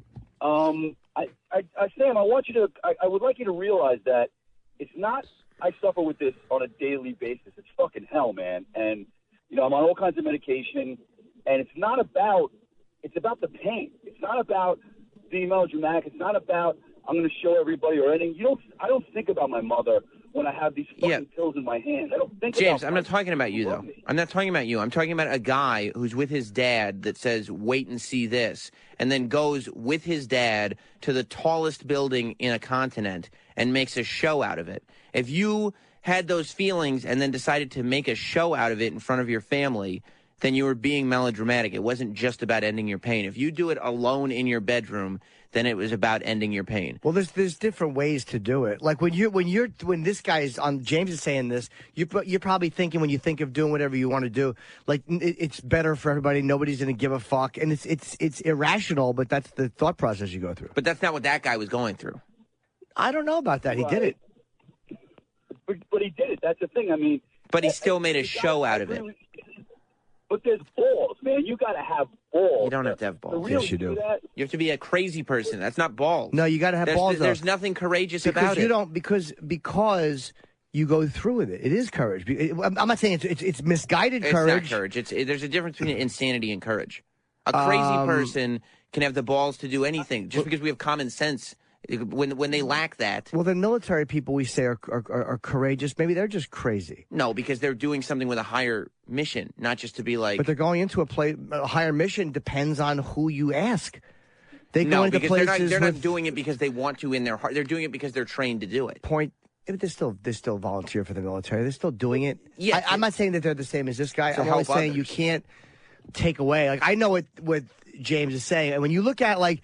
The fact that if there was a magic button you could push, James, and you'd just be gone and not exist, there's probably points where you would have pushed it. Many times.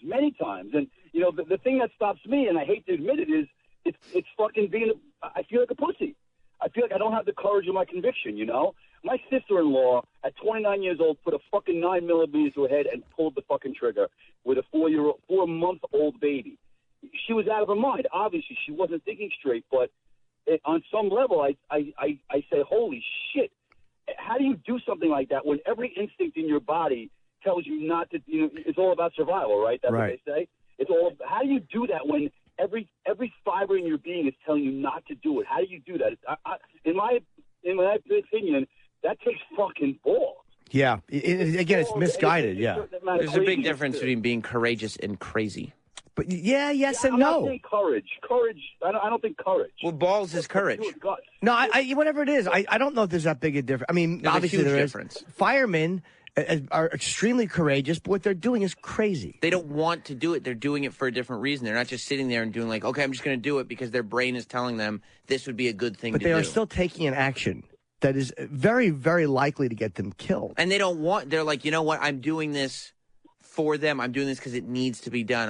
And it does need to be done. But they're very courageous to do it. I'm not Yes, saying that coming this from a guy's like crazy a fireman, but I'm telling. But it does take balls to do what he did. And maybe unless you've been like in a place where you really wanted to, because you've never wanted to do that. So for you, it's incomprehensible. It's like saying that somebody, it's not a world you have ever stepped into. An arsonist. Like, it takes balls to set a building on fire, I guess, but it doesn't mean an arsonist has balls. It means they're a fucking crazy person that wants to see something burn. They're not going against every instinct in their body. What he just said is right. Your instinct is for survival. And when you're fighting that and you're doing... I'm not praising this guy. I think he's fucking nuts. But it's still not like people say, oh, he's cowardly to do that. It takes a lot of balls to jump off a fucking building. I don't think anybody's cowardly. Yeah. They're crazy. But I know... Crazy, yeah, but he wasn't so crazy. He's pretty crazy. He knew not to say anything before he got up there. He knew not to say, I'm going up to jump. Because he ain't that crazy. Yeah, but you know what? If he had said that, that's not what a crazy person says. A person who says that wants to be stopped because they're not crazy. No, but a crazy person a lot of times doesn't know right from wrong. He knew what he was doing, and it was irrational, but he did it. And like James is I know what you mean. If I've never been depressed enough to actually do it, but if there was that magic button, you probably in your life never would have pushed that. But a lot of people would have. And the difference is there isn't that button, and you got to think of it in the elevator. I don't have the balls to do it. I'm glad I don't. I'm glad I never had the balls to do it. And James, I'm sure you feel the same. You have kids? No, I don't have kids, but I have a wife and I have nieces and nephews who love me. I have a lot of people who love me in my life, and that's the other side of it. You do realize that, you know, there's the rational side, which is which I think which makes a person like me, for instance, not crazy, is that it's just a depression. It's just, I know it's not real, The reality is I have people who love me. My life isn't so bad, but it's the chemical shit or whatever that goes on in my brain that tells me the voice that tells me to kill myself every fucking day. But I know I at least have the sanity or the awareness to say that voice is wrong. But by the way, it takes more balls to fight the voice than it does to give into it. See, I know what you mean, but that's right. Technically. It definitely does, because it's easy. It's a lot easier to just be like, this is going to be me. I'm just going to be depressed. I'm just going to be. But instead, you have that one little rational part of your brain that's telling you not to do it, and you actually go with that part instead of just giving in to the other part. The balls is not jumping. That sounds right. And again, clinically, technically, but in those moments when it's cold up there and you jump that fucking thing and you run to the end and you look over and you do it, I mean, I just can't. I've never been that committed to it. And most people who thought of it. Well, that's a general character defect if you lack commitment. All right, guys, check it. Thank you for listening. I appreciate it, guys. Thank you, James. All right, so long, guys. Okay, James. Bye, buddy. Yeah, I mean, but if you haven't been that, and I'm not saying it I'm not saying it to a point like you just don't understand, man. You don't get it. But when you're in that headspace, when you're in that headspace, it's a sincere desire. If you're outside that room looking in, you're like, it's all melodrama. But if you're in that space and you're like, I really want this result. I really want this result, but I don't have the balls to do what it takes to get it. That's a very real thing. Because most people who are suicidal or think of it, they're not just looking for attention, because most times they're thinking of it privately. You're not thinking you're not putting it on Facebook, might do it today, guys, with a frowny face. That's melodrama. Which is why I wouldn't, put what I'm saying on him. He's a hero, this kid. He's like a police officer. Well, I didn't mean it like that. No, I know. I wouldn't put on every person that commits suicide the stuff I'm putting on him. Right. But the fact that he did this the way in which he did it is why I'm talking about him specifically, not everybody that's ever But he's killed also himself. 18, too. And when you're 18 and you have a fight with your father, I don't know what it was about. Maybe he's gay. Maybe he had a girl he liked. Maybe his father wouldn't let him go to school where he wanted. But everything seems like the end of the world, so you want to punish your family. Like, he probably figured, fuck him. Like that. Like, I don't know. I would love to know what this fight is about. But for me, that's the melodramatic part, where you decide you need to punish people because of how you feel. Yeah, at 18. Exactly. We have to take a break, too. Well, I want to talk I got to piss and suck some dicks. Yeah, I want to talk. Yeah. Wait, did I say that? You did. Oh, I don't have to piss.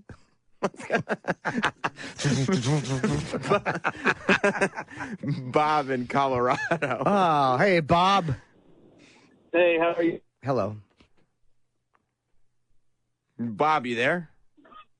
He jumped. Bob. No, I'm here. Okay. Hi, Bob. What's up, buddy? I don't know what was going on with this dude's head.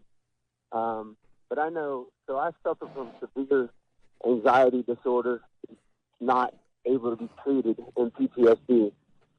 And I've never had a suicidal thought in my life, so I never planned it, never thought about it, but I had passive suicidal thoughts that I didn't realize at the time, such as if I just didn't wake up, all of this would just go away, or I just wanted this anxiety to go away. And one night I got triggered by something, don't know what it was, and I went into some weird state where I don't even remember it. But apparently I successfully committed suicide, was dead for a few minutes, and was brought back by CPR. How did you commit suicide? You pills? No. Apparently it was one of the most calculated and extreme attempts. I used to put a hose in my tailpipe, brought the hose around, wound up in a window, and stuck it in my mouth. Wow. And that's what I was told by the psychiatrist in the hospital. And to this day, I don't remember any of it. So there's a book by Kevin Hines called, I think it's called Cracked Not Broken. And he talks about how he had psychotic bipolar disorder. And he had voices in his head that were telling him he needed to kill himself. And so he did it off of the Golden Gate Bridge. And the entire time he was walking the bridge, all he wanted was somebody to notice he was in pain. and to stop him. And nobody did. Even one lady stopped him and asked him to take pictures of her. And he just wanted her to recognize that he was in pain. And so once that happened, he just ran and dove headfirst over the bridge. And as soon as he did it, he came to reality. He was like, holy shit, what did I just do? Please, God, don't let me die. And he survived. Right. So I don't know what was going on in this dude's head, but I know you just don't do something like that on a spur of the moment. He was thinking about it for a while. He, in some form of fashion, he was thinking about it. Much like me, I had passive suicidal thoughts, but I didn't realize the suicidal thoughts. So, anyway. So what do you do now, like, to stop yourself from going back to that place? It's awareness. Now I know. I know what it's like to drop down that rabbit hole and come back, and I never want to go through that. And I never realized second, third order effects. When I did it, obviously, I don't remember. And I wasn't thinking about my family. I wasn't thinking about anything, I guess. It was just about ending, like the last caller said, ending the pain. Anxiety disorder is fucking horrible. You get encapsulated in it, and it just consumes you. And the fact that I can't be treated by medication makes it even worse. I'll tell you now. Here's my advice to you: relax. Thanks, bud. We got to cut you because it's hard to understand you, but because the phone's a little bit crap. But thank you, buddy. Thank you for the call. Oh, you're welcome. All right, buddy. Hang I'll in talk to there. you later. We got to break anyway. I'm going to piss my pants. Man, oh man, man, oh man. But we And need to really pick us up as something happy. Yeah. Thank God, Kevin. Is he here? He is here. Okay. Kevin is here, so that'll pull us out of this the doldrums of this mood. Right. That should fix everything. Yeah. Stay tuned. We'll be right back. More Jim Norton and Sam Roberts after this. Consider this a trigger warning. Jim Norton and Sam Roberts are back.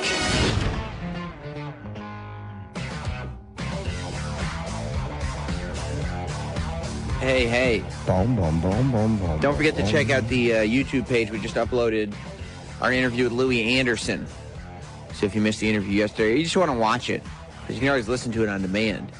But if you want to watch the interview, go to youtube.com/Jim and Sam Show. Kevin Brennan is here. Hello, Kevin. How you guys doing? Good. How are you? Good. Thanks for having me in. Of course. I like this 9:30 start. A little easier, right? It is easier. I'm still something, but it's definitely better than 7. Yeah. 7's no good. 7's too hard. 7's rough. 7 is ridiculous. Yeah.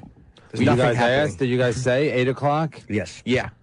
Yeah, when That's we the only first reason started. we're not on 7 is we requested 8. Plus, people listen. They don't listen all the time at 8 o'clock anyway, right? Or if you start at 7, they listen later in the day anyway, right? They listen on demand. You can get that's the what show I'm saying. anytime. That's what I was trying to say. Yeah. Yeah, I mean, we used to start at 6. That was terrible. Remember 6 to 11? We did a 5-hour show at one point. It was 3 hours on K-Rock and then 2 hours on You guys got paid satellite. by the hour, right? I mean, that's like ridiculous. It was terrible. bad. Didn't you have to cross the street or something? Yes. Shitty terrestrial radio. Some people liked it. I thought it stunk. But was that before, like, where you... It's too bad they didn't Facebook Live then, so they could show you guys crossing the street.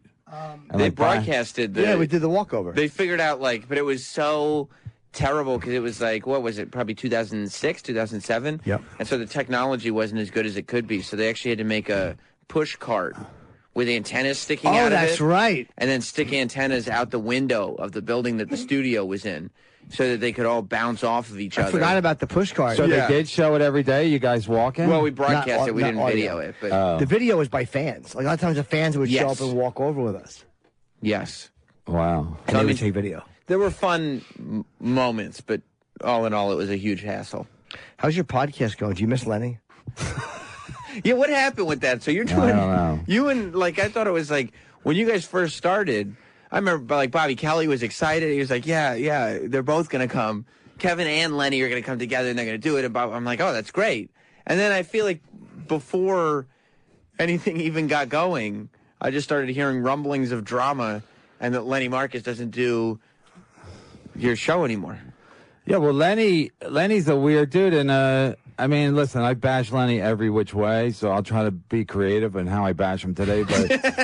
But he's a fucking total. He's a total fucking cunt. And I heard who, Lenny? Yeah, Lenny's a gigantic cunt. And Jim, you don't say that about Lenny. I love Lenny. Yeah, that's what I thought. After Lenny quit, people were sending me clips. He did a show with you and Fatso. That's one of 30 people I know. Yeah. Anyway, so you and Robert Kelly were hosting Raw Dog. And, you know, it was just you were filling in or what. I don't know how Raw Dog works. Yeah. But anyway, you were hosting. Robert Kelly was co-host. I don't know. And then Lenny was your guest. And you said, Lenny, you don't want us to play any of your, you know, you talked and then you played comedians' jokes or their albums. So you already knew. You said, Lenny, we can't play yours because you won't let Sirius play your albums. And Lenny goes, they can't play my stuff unless I get paid. And you're like, you try to explain to him, like, listen, that's not how it works. They're not playing your whole album. They're playing your album to entice people to go to your show. Yeah. And Lenny goes, it's not a good philosophy. Lenny goes, and even Sound Exchange pays you. Yeah, they do. So Lenny goes, listen, I don't want to be big. Like, I like being below, under the radar. I don't want to be as big as you and Robert Kelly. And it's working. Like, Lenny, it's definitely working. Like, his plan is working to a fucking T. So this show, like, right off the bat, it got, like, some attention. So I go, Lenny, let's, like, tour together. He wouldn't go to fucking Long Island with me. He goes, I'm going to open for you? I go, we're a team. I go, you want to fucking close? You know you can't, but you want to close? So he used to open for you. He's open for people. He's not open for me. We're going out as a fucking Simon and Garfunkel. He's just going on first, mate. You're both doing sets. Right. Yeah, we could do equal time. Right. But he was like, he wouldn't do it. Would you have split the money 50-50? Yeah, I don't give a shit. We weren't getting. It wasn't even a lot of money. Lenny goes, how much am I getting? I go, more than the seller's paying you. You got and plus his wife, his fucking wife, is a total. She's a total Yoko. In a sense that... Do you think so? I mean, she's not Asian, but... I like her. Yeah, everybody likes her, because you don't know her. Anyway... I've talked to her at parties. She's very nice. About what? What'd you talk to her? I've never met her. Pleasantries, I mean, you know. General pleasantries. But Kevin, you have to realize, do you think part of it is, because you're a very funny comic. And I know I push people the wrong way. Yeah, so maybe it wasn't just Lenny. Maybe it was you and Lenny combined. Listen, I had a therapist one time who said, when you break up with somebody, you got to take half the responsibility. So I'm taking half the responsibility. But what do you think you did wrong? I'm just a dick, but that's the show. That's the show. It's like, but you're not allowed to be an asshole and be like, but that's what I do. No, that's because not then right. he can be like, well, you know, I'm a prick to you because that's what I do. Okay, well here's another factor. We don't get paid. So if we were getting paid, if we were doing a show at Sirius or whatever, the management would step in and go, you guys got to work it out. You're getting paid, but when you're not paying somebody, what leverage do you have? That's true. Lenny, stay. Well, what are you gonna? Why? Well, you guys should have worked it out. Lenny is very good in that role. It helps to have two guys together who are opposite, but there's got to be a mutual respect there. Like, there has to be a mutual respect, because even though, like, you're the guy who was kind of going after people, and the push of the show was Kevin bashing people. Like, that's kind of, but people like that. You're good at it, and you're funny at it. But Lenny is a funny enough guy and a necessary enough guy in that situation to go, well, hey, wait a minute. And you know what I mean? You need a guy who counterbalances, not as the whole, but literally as another point of view for you to bounce off of. So, I agree. Lenny was always going to quit, though. Even when we did the how long did Lenny last on the show? So fucking Lenny. 9 months. Oh, okay, that's longer that's than a I long thought. run. All Okay, I didn't think it was that long. No, so Lenny, even when we were taking pictures at the beginning, before we even started, Lenny goes, why don't you take some pictures just you? I go, why? He goes, because in case I'm not around. So he was already, he already had an exit strategy before we started. Were you yelling at him off the air? No, I didn't even. I was just doing it to get out of the house. I didn't think the show was going to be anything. I just did it to get out of the house. So what was the final show? First of all, did he quit or did you tell him? He quit. He quit. What was the final thing that made him quit?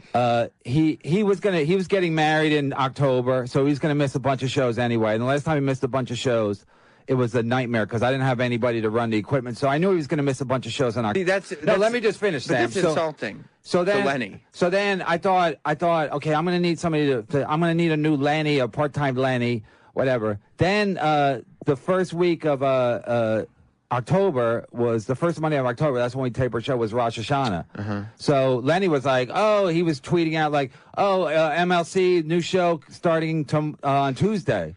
So I'm like, "Fuck Lenny." So I did my own show on Rosh Hashanah without him. Yeah, because Des Bishop wanted me to do his show. So I go, "Let's do your show, and then I'll release it as my show." So Lenny was like, Lenny's not Sandy Koufax. You know what I mean? So so it's like. He can't do the show on Rosh Hashanah. And again, I thought it was his wife. Now I sound like a real cunt, but I thought it was his wife saying, because I know she had it off on Rosh Hashanah. So she's like, Lenny, don't work on Rosh Hashanah. I want you with me. And I'm married. It's like, you don't have to be together all the time before you get married, but they're in that fucking dumb He probably phase. should have done a show on Rosh Hashanah. I mean, the religion to me is never a good excuse to not do a show. Yeah. But... I mean, if it's a 50-50 thing, and you guys got to talk about that. Like in that moment, go, look, here's what I want to do, here's what I don't want to do. So you can't just go and do a show with somebody else and say, well, here's the show then. Yeah, I mean, like if me and Sam want to do something, we talk about it and go yes or no, and we figure it out. I mean, you got to kind of figure it out. Yeah, but you're getting paid. But either way, but the goal for you guys was to get paid, and you make more money on the road. You will be getting paid. It would have just taken a while. The process was different for that, but you would have. I know. You're right. But Lenny was never going to... Listen, I'm married. I'm old. I know people don't really change. So I knew Lenny. And then when I heard all the shit that people were sending me once Lenny, like he don't want to do the road. He won't let Sirius play his jokes. Lenny's a real fucking stickler about nothing. You know what I mean? Like, I'm not going to work the road. Like, why not? Because he doesn't like to leave the city. And I called him out. I said, Lenny, I go, have you ever been on a plane where you got on a plane to headline a club? And he goes, yeah. I go, when's the last time you went to a club, got on a plane to do a gig? He goes, I was in Austin. I go, what club? He goes, the JCC. I'm like, that's not a fucking club. Right. Like, and if you don't, JCC is Jewish Community Center. And I didn't even know. So I go, what's JCC? So he's not a real comic, is my point. No, he is. I mean, he just doesn't work. His process is weird. He's not Sam Letterman. looked at me like, what? Yeah, he's not Letterman. But Lenny's legitimately really funny, but maybe you guys needed to work. I think Lenny could have been talked into going on the road if he knew it would be a pleasant experience. You think he was worried that he's like, this isn't going to be a fun thing for me? Yeah, I'm not going to go on the road and just get yelled at. No, he don't want to work the road because he don't like that aspect of it. Lenny likes to keep things clean and neat, and he likes to work the city. Like he only did Letterman because it was in the city. If Letterman was in New Jersey, he wouldn't even done it. He also gets in trouble on the road too because he likes to go to places where men put their penises through holes in the wall. But I think his wife didn't want him. Like Lenny don't travel anyway, and then his wife was probably like, I don't want you traveling. Well, let me ask you if you think that maybe you could make some self-improvements, because I don't get to listen to the show every week, but it must have been a few weeks ago at this point. I just saw you tweeted something out like we're going live. So I clicked the thing and just watched the show on YouTube for a little bit. And all of a sudden, I didn't really know what was going on, but you were on, and I don't mean to be disrespectful to this guy whose name I don't know, but it was a black guy. Oh, Jimmy Martinez. Yeah. Was that who it was? And you guys, he almost beat the shit out of you. Jimmy Martinez, yeah. Yeah. Out of nowhere, I'm just watching, and I'm like, I don't know if this is the show every week or if I just stumbled onto gold. Was Jimmy just kind of coming in as temporary? I didn't know the saga. I know Jimmy a long time. He really almost started no, throwing. It was scary. Yeah, Jimmy, scary, Jimmy right? legitimately will throw a punch. But what happened? You guys were friends before that. Was there tension before that? No, we were friends, and then you were giving him career advice. Yeah, but you were harsh about your. It's funny because I have a shit career, but I give Lenny career advice. The funny thing was, Jimmy and Lenny couldn't be more different. Like Jimmy comes in, I don't know if he's that show. I think he was like. He said he hadn't slept the night before because he was out with Smoothie, his buddy Smoothie, and they were gambling. I go, what do you mean? He goes, like rolling the dice, like throwing the dice. I go, are you guys from the 70s? Like who plays dice?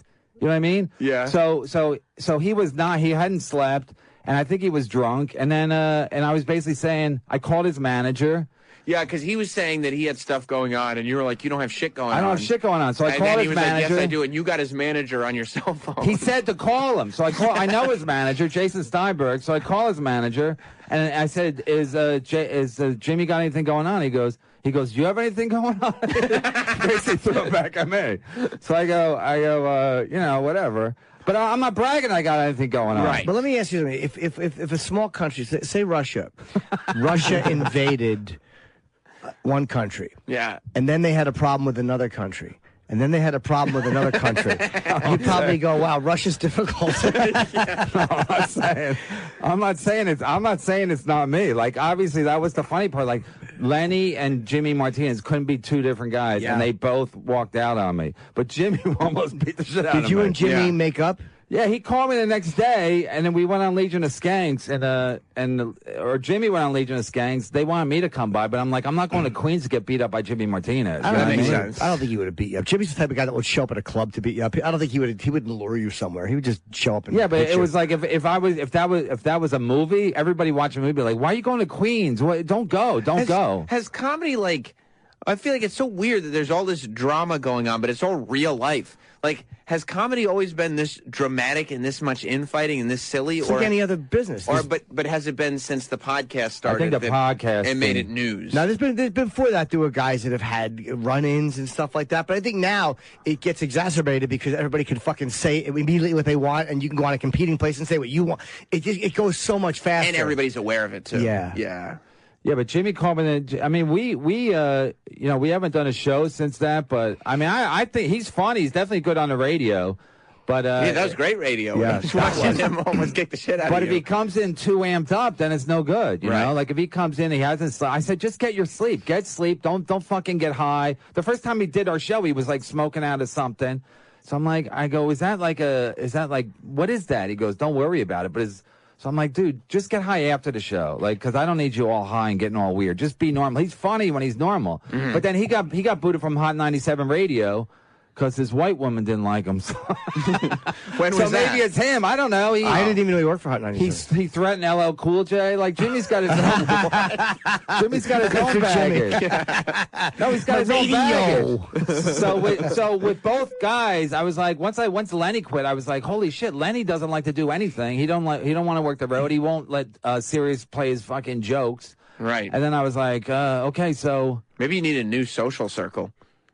No, I definitely need I would say all the guys that are good on radio, they're already getting paid. So you're like, you can't be like, hey, come do my free show. I'm like, Sam, you're good. Can you help me out? You're like, no. No, I can't. What do you get paid? You get paid in snacks? Sway was there too. Okay, blah.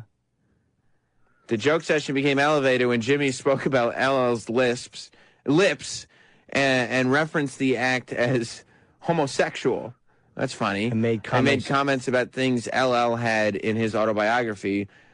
Sway had to come in between the two, and LL asked for Mara to be removed. Mara was not removed, so LL left. This must have been a while back. Basically, LL said, I want you to take Jimmy Martinez out of the studio, and Sway went, you take him out of the studio. I'm not taking Jimmy out anywhere. Wait, you guys are reading like a real thing? Yes. Yeah, that really happened. How'd you find it that fast? And it said Jimmy Martinez or just Jimmy? We got to Google it. The Googler gets paid, too. Yeah, he does. Yeah, a lot of money, too. It's fucking $250 a year. Yeah.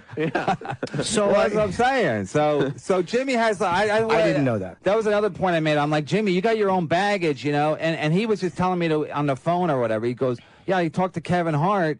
And Kevin Hart was like, yeah, there's a good opportunity for you, Jimmy. So I'm like, listen, if Kevin Hart, even if you don't like Kevin Hart's comedy, you got to respect what he's done in show business. It's staggering. So listen to what he says, Jimmy. So don't come in like a fucking lunatic. And here's another thing, not to be since Lenny left, the numbers have doubled.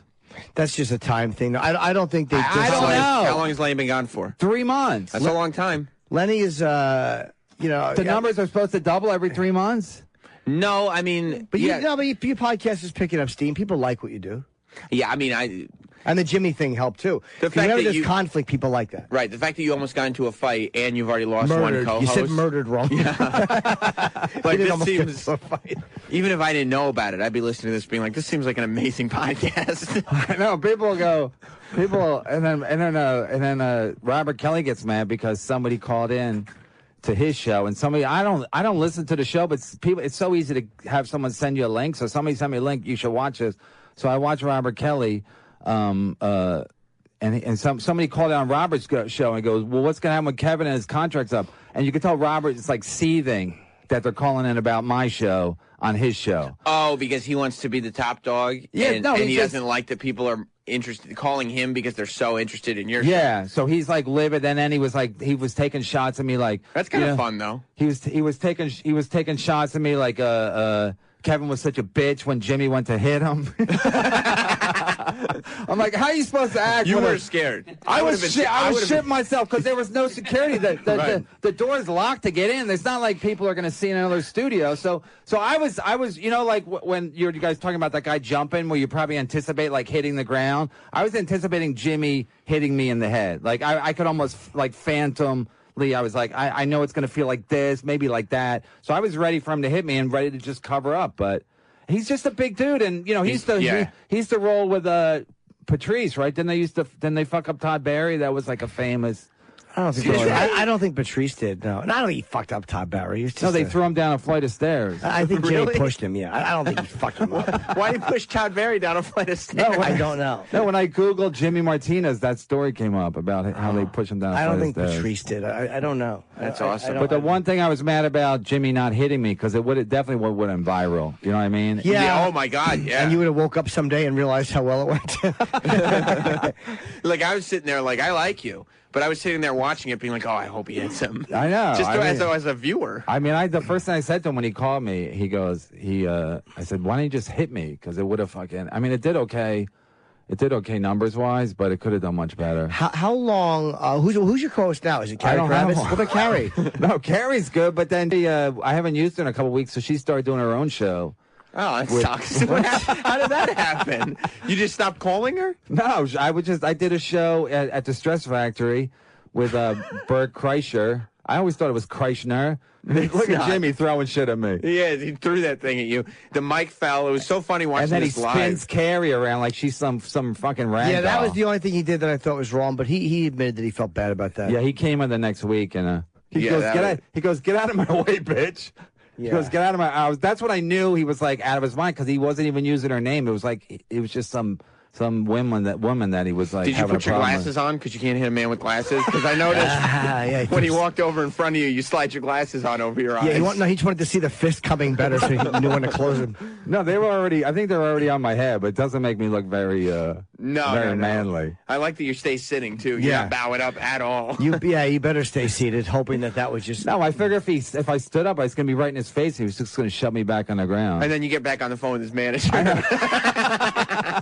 And the mic's just like hanging off. Even that made me laugh when I went back on the phone with the manager. I'm like, well, how'd that go? You should get a co-host. I said, Jace. Yeah, but who's going to be? So you're doing the show. You're doing the show with a woman. What woman was Carrie Kravitz. She's funny. Okay, so she's funny. Yeah, you guys know her. I like Carrie. Yeah. So you're doing you don't know her, but Jimmy knows her. I know her for years. Yeah. So you're doing the show with her, and then why did you just not use her for a couple weeks? Why? No, because, well, first of all, it turns out, I don't know how, these fans have a lot of nerve because they don't pay to listen to the show and they still complain like fucking cats and dogs. That's not a good analogy, but they still complain like cunts and whatever. That's more accurate. Cunts and assholes. So they get mad that they're like, we don't like, where's Lenny? I go, you didn't like Lenny when Lenny was here. So you guys are never happy. So I figure like rotate the co-host because you can't. It's hard to hit a moving target. So if I have people coming in and out, you just become misery, and then your company is I just bring different company. Yeah. Right. I but the thing is, though, you can't allow anyone to dictate who you have to find someone who works for you because people are very vocal. They don't like you, Twitter, whatever. Yeah. But you got to find what you think is going to carry you forward because people are going to get bored. They can just bully you and tell you how to do your show. You got to find someone you feel comfortable with. Do the show, and then it will grow from there. And people who will bitch, they're going to bitch no matter what you do. Yeah. I get tweets every day about how terrible my co-host is, but I don't listen to them. Absolutely, because I'm the one sending them. I'm trying to get fired. But here's another thing. Like, I know who tweets you. Just let him go on. Because I have the lip sync thing now, so I know what the kind of the fans like. Even if they bitch about it, I know what they like. So I know when the numbers spike and when they're flat, and when it's predictable. The numbers go down. Like they like it, especially a podcast. They like it to be kind of unpredictable. So the Jimmy episode is number 2 all time. It's probably going to be number 1 all time soon once it passes Billy Burr. And even when Billy Burr was in, we kind of got into a fight. Billy Burr. Why'd you fight? Huh? Why'd you fight with Bill? Because I asked him, I go, Bill, I basically implied that his anger was fake because I go, if you're selling out the Madison Square Garden or the Prudential Center, like, you're really mad still? You're making, what, like $200,000 that night? You're mad? I go, and your fans are like, he's mad like us. I go, your fans are duped because you make in one day what they lucky to make in a year. So they're like, he's just like us. I'm like, he's not like you at all. So Billy Burr's like, you're basically calling me on my essence. I go, exactly. So he was going to leave. So I sensed that. Well, it's probably not like the great. If you have like one of the biggest names in comedy on the show to just like call him out and be like, your whole act, I think is fake. No, I know. Comics aren't going to sit there and just be deconstructed like, oh, good point, sir. They're going to hit back. Yeah, Bill Burr's going to come on and be deconstructed on this podcast. Exactly. No, but the thing was that then he got so mad because he had done your show that morning. So he was already tired. He was basically walking through it. So me basically being a dick woke him up, and then he was hilarious. Like, I'm not going to lie. He was real. Once I fucking got him going. Yeah. Because that's when he's funny anyway. I mean, that's when a lot of comics are funny when they're annoyed. pissed. Sure. So he was on. He basically, I'm not taking credit for it, but the rest of the episode was him and Lenny bashing me. And but I did pull back because I was like, he kept looking at his watch like, how much longer for this shit? So it was a funny episode. You can bash your guests or make fun of them, but no one's just going to go on just to get bashed for no reason. I know that is a fine line because I think at some point because people are like, I don't know for what. It doesn't benefit me at all. Like Bill's big enough where like whatever he does, it benefits the other thing probably more than him, unless it's the Tonight Show or like I'm doing you a favor being on the show. Absolutely. Yeah. So I basically it's the number one episode of all time. I know I ambushed him a little bit. I'm not going to lie. Okay. But that's why like Lenny's like, let's get Jim Norton in. I go, well, I don't have anything on him. You know. Right. You can't just sit there and have a good time with him. Yeah, it'd be like if I had Jim on, I'd be like, so when did you first attracted to men with dicks? You know what I mean? So all men have dicks. I'm not attracted to men with dicks. So my point is, I have nothing on Jim. Like I don't have an angle on Jim. We don't need one just to hang out. And sometimes if you just hang and it's a conversation, he needs to ambush you a little bit. No, I got to Mike Wallace him a little bit. You know what I mean? But I'm not really ambushable because there's nothing I care about like that much. I know. If I ever get the invite to do your podcast, I'll probably turn it down. I'll be like, I don't. You won't. No, I'm half joking because Colin just did the show last time and people loved it, and I didn't ambush him because he said he doesn't do a lot of podcasts, and he does none. Yeah, so whatever. Yeah. So listen, it's like my wife. When my wife says you're a dick, I'm not gonna be like, no, I'm not a dick. At this point, the difference between me and like a lot of other people, I'm embracing that I'm a dick now. I'm not like it's not my fault. I know it's my fault. But and I try to like I'm saying with the Bill Burr, like I know I was pushing him too hard, so I just pulled back, and then I just kind of shut up for a while. And then him and Lenny were talking about nonsense, and then I jumped back in. Are you on the spectrum a little bit? A little bit. Yeah. How would I know? The evidence of every time you walk into a room, it empties out. So yeah, because Bobby Kelly, do you go to Bobby Kelly's summer barbecue every year? Yes. So he didn't invite me. He invited like everybody. He doesn't invite me either. He's never invited me. Really? I don't think. And you live up there? Don't you live up there? I live like right there. I'd never even been to his house. He asked me why you didn't go last year. He thought you didn't want to come. Then he's got to just sit there and be like, "Hey." I just made that whole thing up. That's what I thought. So he says. So he goes. So I asked him. I said on the air when we did our live show. I said, Bobby, why didn't you invite? He goes, if I invite you, no, I can't invite anybody because everyone else. I go, is it really that bad? It's not that bad. But then Lenny didn't invite me to his wedding. This is before he quit. I was shocked about that. As his co-host, like you were still his co-host. Oh shit. Well, he had quit. He quit right before the wedding. But when the invitations were going out, he wasn't inviting me. But then the gag was going to be I was going to show up on Facebook Live it. I was going to show up like uninvited. Yeah, that's a really rude thing to do. Because you don't want to alienate people to the point of where it's like it's real. Like you having fun and shitting on people, but you don't want to alienate people who have been your friends for 20 years, like for no reason. You think his wife didn't want you there? Yeah, she's the reason. She don't like me. Yeah. But again, I talk shit about her, but I thought it was good natured. But another thing is, she has a job where she can listen to radio all day, so she listens to it. Like she used to listen to your morning show. As she should. She's a good egg. Yeah. But so she hears everything, and then she's like, Leonard, I don't like that, And also with Lenny's getting married. He wants to have a family. I'm like, Lenny, this podcast is good money wise. Like, yes, if it grows, we can make money. Mark Maron. I mean, come on. And no one would have bet on Mark Maron having a successful podcast because everything else he tried failed. So I'm saying, Lenny, this could work. We can make money. Lenny goes, I'll be fine. I go, I doubt it. I've been to his apartment. It's not nice. It's nice. It's nice for a single man. But not for a family. Not for a family. So he's going to have to move, and he's going to cold hard reality when he has to move out of his sheltered apartment. Right. He's probably had it for 20 years. Speaking of 20 years, he's probably had it forever. Say something nice about Lenny. He's tall. And he keeps it. He's neat. He's organized. He's a funny stand-up. I'll bet you had fun with him on your show. He destroys. He does? He destroys on stage. Yeah. Where? He at the Cellar, and I've worked the road with him. He's worked on the road with me. He fucking murders. Yeah, he kills at the Cellar, but I've never seen him work anywhere else. And he doesn't even kill. If he follows somebody good, he struggles. I've never seen that. I'm not even lying. I'll take your word for it. I'm not in the culture as much as you guys are. He followed, last 2 times I saw him he followed Greer Barnes, and then he followed Christy Stefano. Both times, he was like, I could see him like, after a set, like standing like, what did I do wrong? I go, what you did wrong is you're not as funny as them. That's the number one thing you did wrong. Well, okay? at least you had supportive words for your friend. You're not as funny as them. No, I didn't. I don't even approach him now. But I'm saying he's sitting there like, did I do that right? I'm like, no, you're just not. You're not that good. Okay, you're like a pretty good B comic, but you're not an A comic. He's an opening act. No, Lenny's pretty funny, man. I disagree. I think I'm not being polite because I like Lenny. No, you are. You are. I know. like Lenny I've worked as a on the road with person. him. I've watched the results. My audience is not an easy audience. They're not, and he would destroy in front of those crowds. He was fun when he was on the old morning show, and I would have him back on this show. Absolutely. He's a fun guy. I just don't know his No, comedy. he's a nice guy. I'll never His say sexuality he's is not guy. relevant.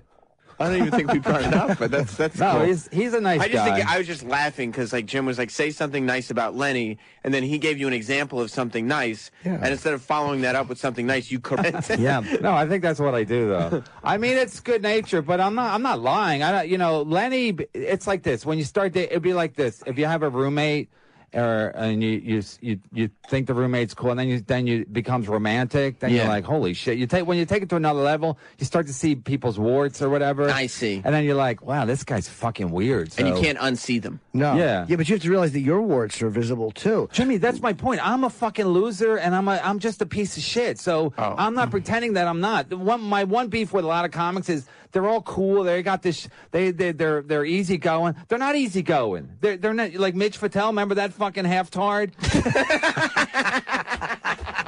He pretends speaking of on the spectrum, he pretends he's retarded. His act is basically, I'm a retard. Like, I used to follow him at the Cellar, and I go, I'm sorry I don't do baby talk like that last retard. You would say that on stage. Like if I was struggling, I would go, I'm sorry I don't do baby talk dick jokes like that last retard. So then I did a gig with him in Boston, a benefit. He goes, goo goo gaga, I gotta leave, I gotta drive back to New York, because I got an early flight. We were in Boston. So then he does he has to move up. He gets the good spot, I get the shit spot. So then after the show, he's selling merch. I go, I thought you had to leave before the show was over. He goes,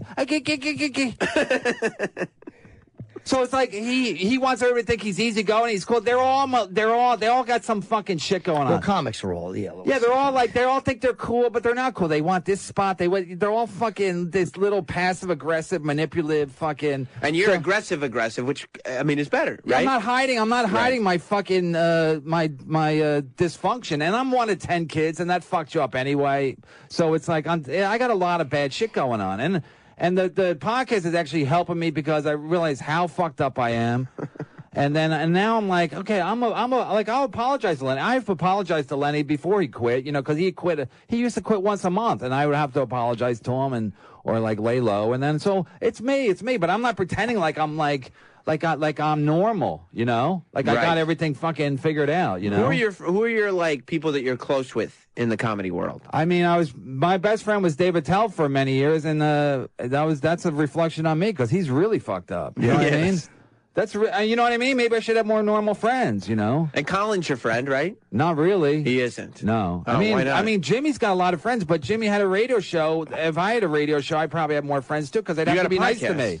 No, but they don't have to be nice to me. I mean, when the so you think a lot of Jim's friends are just being nice to him because they have to get on the show? That's why I can't disagree. That's why I always said hello. I see.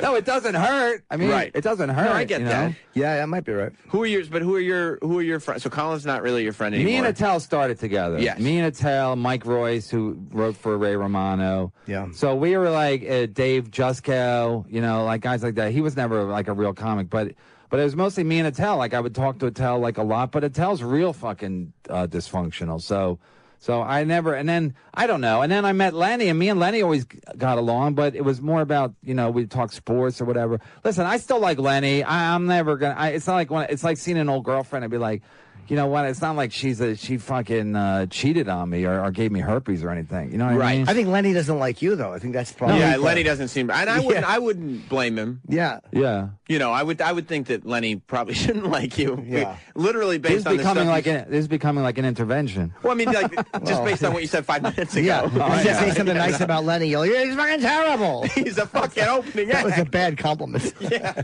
No, Lenny don't like me, but he'll get over it. Lenny's not. He doesn't hold. Lenny's kind of like my wife in a sense that he doesn't hold on to anger, where I hold on for dear life. Why don't you learn to let go of some of it? Because it's just not my nature. It's what you do. It's what I do. It's what you do. It's What are you what I gonna do. Yeah. Well, I mean, I remember every slight of all time. The podcast has actually helped me, like, my marriage, because when I started doing a podcast, I was separated from my wife, but like venting all this shit and like basically just exposing myself as a complete fucking dickhead, but just basically it's basically like therapy. So then it's easier. You're less of a dickhead with her. Yeah, because I can vent it. Because in my stand-up act, you don't really vent. You're doing jokes. It's like you got to follow somebody. It's very structured, Yeah. So and you can't bomb. Like I can bomb when I do my podcast. Yeah. I mean, when me and Jimmy was doing that show, that was a terrible show until he got up and started threatening with violence from a black man. Right. Right. And you're okay with doing like bad show. If a podcast is bad, you're like, whatever, I'll do a better one next week. Yeah, but also if it's a train wreck, that's appealing to people, and also there's no audience there, like going looking at their phones or getting bored. So I don't even I'm always in the headset like maybe it'll come together at the end. Maybe I'll save it like this interview. Maybe. How long is the podcast? How long is it? It's usually like an hour and a half. Okay, hour and a half is fine. Is Liz doing it still? No, Liz quit too. Liz quit. Oh, that's a shame. Yeah, that's a real Liz shame. quit when Lenny quit, and also when Lenny quit, it was when Lenny was getting married. So everybody went to his wedding, and everybody was like, "Lenny's so great! It was the best wedding ever." And I really was ostracized. It was really kind of. But if you're in a painful. place where you got a podcast and people are enjoying it and they like what you do and they think you're really funny, but if you're alienating all these people that you know in real life, you should probably look at that and go like, "Why am I?" Because it's like you want to be. You want to be funny and brutally honest. That's one of your greatest things about you. But you don't want to be so honest to the point that it's almost like I'm only going to find the shitty negative things about people and say. I'm not. I think that I'm makes not, me honest. though. I'm not. I mean, even like I'm aware. That's what I'm saying. I'm aware of what I'm doing. So like, if I'm like when I did Colin's show, I wasn't attacking him. Like Tim Gage was there, so we were making jokes. But it's not like. But with the Lenny thing, Lenny always wanted to quit. Lenny always wanted to quit because he's like, no, I got. He has a website business and he works for the Giants. So he's like, I got other stuff going on. I'm like, Lenny, you don't have other stuff going on. Not like this. Not like a show business thing. And then after he quit, everyone was like sending me clips of like when he was gonna, your thing and other things where he's just like, I don't want to really make it in show business. And I was talking to Colin about that on the last podcast. Like you can't go in. Colin said basically agreed with me. You can't go into show business. Or I said, Colin, have you ever known a guy who really was successful in show business that wasn't ambitious? He goes, no. So basically, Lenny's not ambitious. He can say he is because he did Letterman, but it's like everyone's done Letterman. So, right, Sam? I mean, I've never done Letterman. But you would if you were a stand-up comedian. Okay. Yeah. If you lived here, they would have. It's like jury duty. Eventually, they'll come around to you. I would have been able to get on. Okay. Yeah. So my point was, Lenny never wanted to. Lenny, the more successful the show got, Lenny was always like, he just got depressed by it, and that depressed me. Like this somehow. Was it depression of that, or was it the thing between? And again, I don't know the answer to this. Was it Probably between a combination. You guys? Yeah, Probably a combination. I don't think he was mad about success. Was it maybe that you were taking off and he was like, oh, I'm just getting yelled at. Like there's no balance. Or this thing, as this thing grows, like the more the podcast grows, the more you guys are married together. Right. And the more your mania becomes apparent. Right. Like I'm having fun just hanging out with Kevin, but I don't need to be attached to him. Yeah. I think that's a good point. And also he was like the fans, even when he quit, he goes, they're all your fans anyway, so they're not gonna miss me. No, but Lenny is a necessary role. It's almost like, I don't want to say he's a straight man because he's a comic, but it's not easy to find someone that can balance that. So it's hard to do.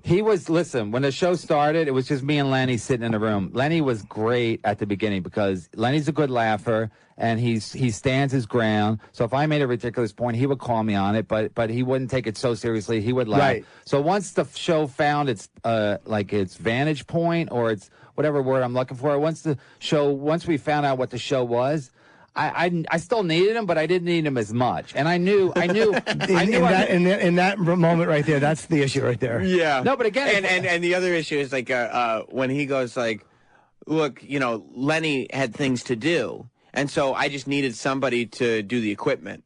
And it's like Lenny doesn't want to do a show where he's just there to run the equipment. You can't look at Lenny as just a thing to bounce your shine off of. Like, he's got to be an equal partner in it. Even if you're getting more of the laughs because you're the guy kind of pushing the angry side of it. Like, if you're the guy who's more the guy that people are listening for, his part, even if the fans don't know it, is still very necessary. I agree 100%. I knew it. That's why every time he quit in the past, I would lay low. I'd be like, I apologize. I crossed the line. Oh, you did apologize? Yeah, like I would apologize, or I would apologize in text form, or I never got like a fucking skywriter or anything like that. It was never dramatic, but I would apologize to him because I knew he was essential to the show. But then when he was getting married, I knew he was going to be gone for 3 weeks. I'm like, well, let me do the Rosh Hashanah show because that'll be funny that I did it by myself, and we give us something to talk about. So whatever. I just thought he was going to quit because you guys don't know behind the scenes. He always wanted to quit, and I was like, why do you want to quit? People love the show. Why do you want to quit? So who do you have coming up on Nobody. the podcast? Just you?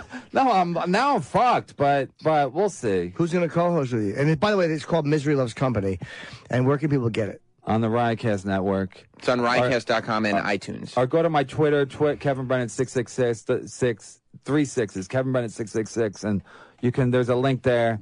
But it's not easy. Like, even when Lenny quit, there's a lot of unintended consequences. Like, everybody at the cellar, like before Lenny quit, when the comics would bring me up, when MCs would bring me up at the comedy cellar, they'd be like, they would automatically say the podcast. Then after that, they were like, "Do you want me to say about the podcast?" Like it was like a bad breakup, and they didn't know whose side they wanted to take. Or I'm like, listen, the numbers have doubled since Lenny quit, and I don't know. I don't know why. I don't know why. I don't know if that's a natural progression. If it is, great. Who's going to be on the show on Monday? No guests lined up. But I'm talking to Roland right now. No, I don't know.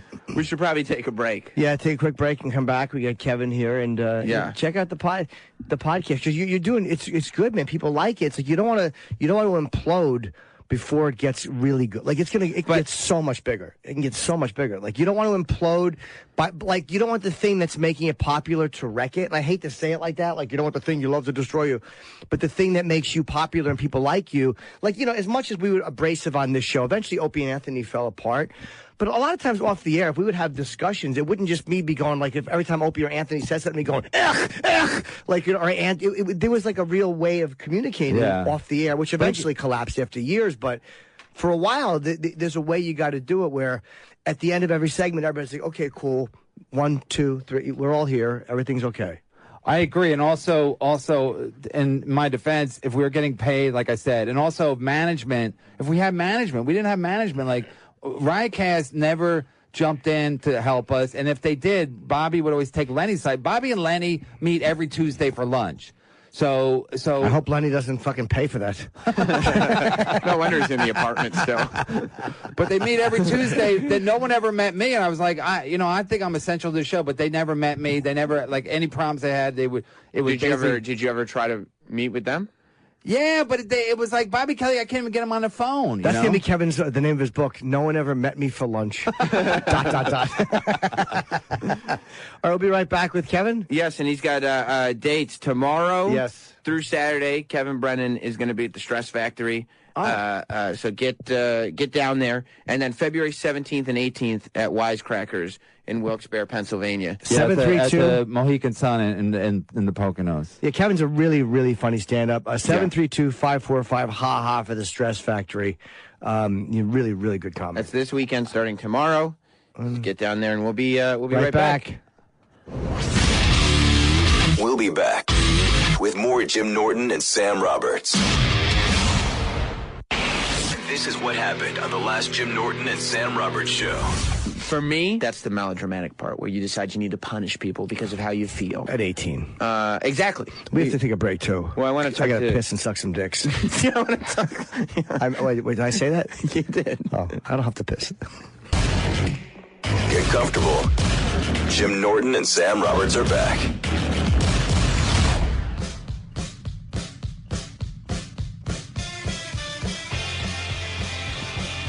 Welcome back to Jim Norton and Sam Roberts. Kevin Brennan's here. Walking by Sway's studio, I see M. Night Shyamalan. How you say M. Night Shyamalan? Shyamalan. Yeah. Who, I guess, didn't want to do our show. I don't blame him. I've said shitty things over the past, so it's not surprising. I wish you hadn't. I like M. Night Shyamalan. I know. Look, I would interview him, too. Some of the stuff I actually do like a lot. I just bashed basically The Village. I hated. Well, What's he promoting a new movie? Yeah, which I hear is great. Yeah, it's supposed to be good. I want to see it. Yeah. A Hat for Gunther. That's not what it's called. It is called that. It's a hat for Gunther. What does the trailer look like? What's the plot? Oh, please. You know? Of course I do.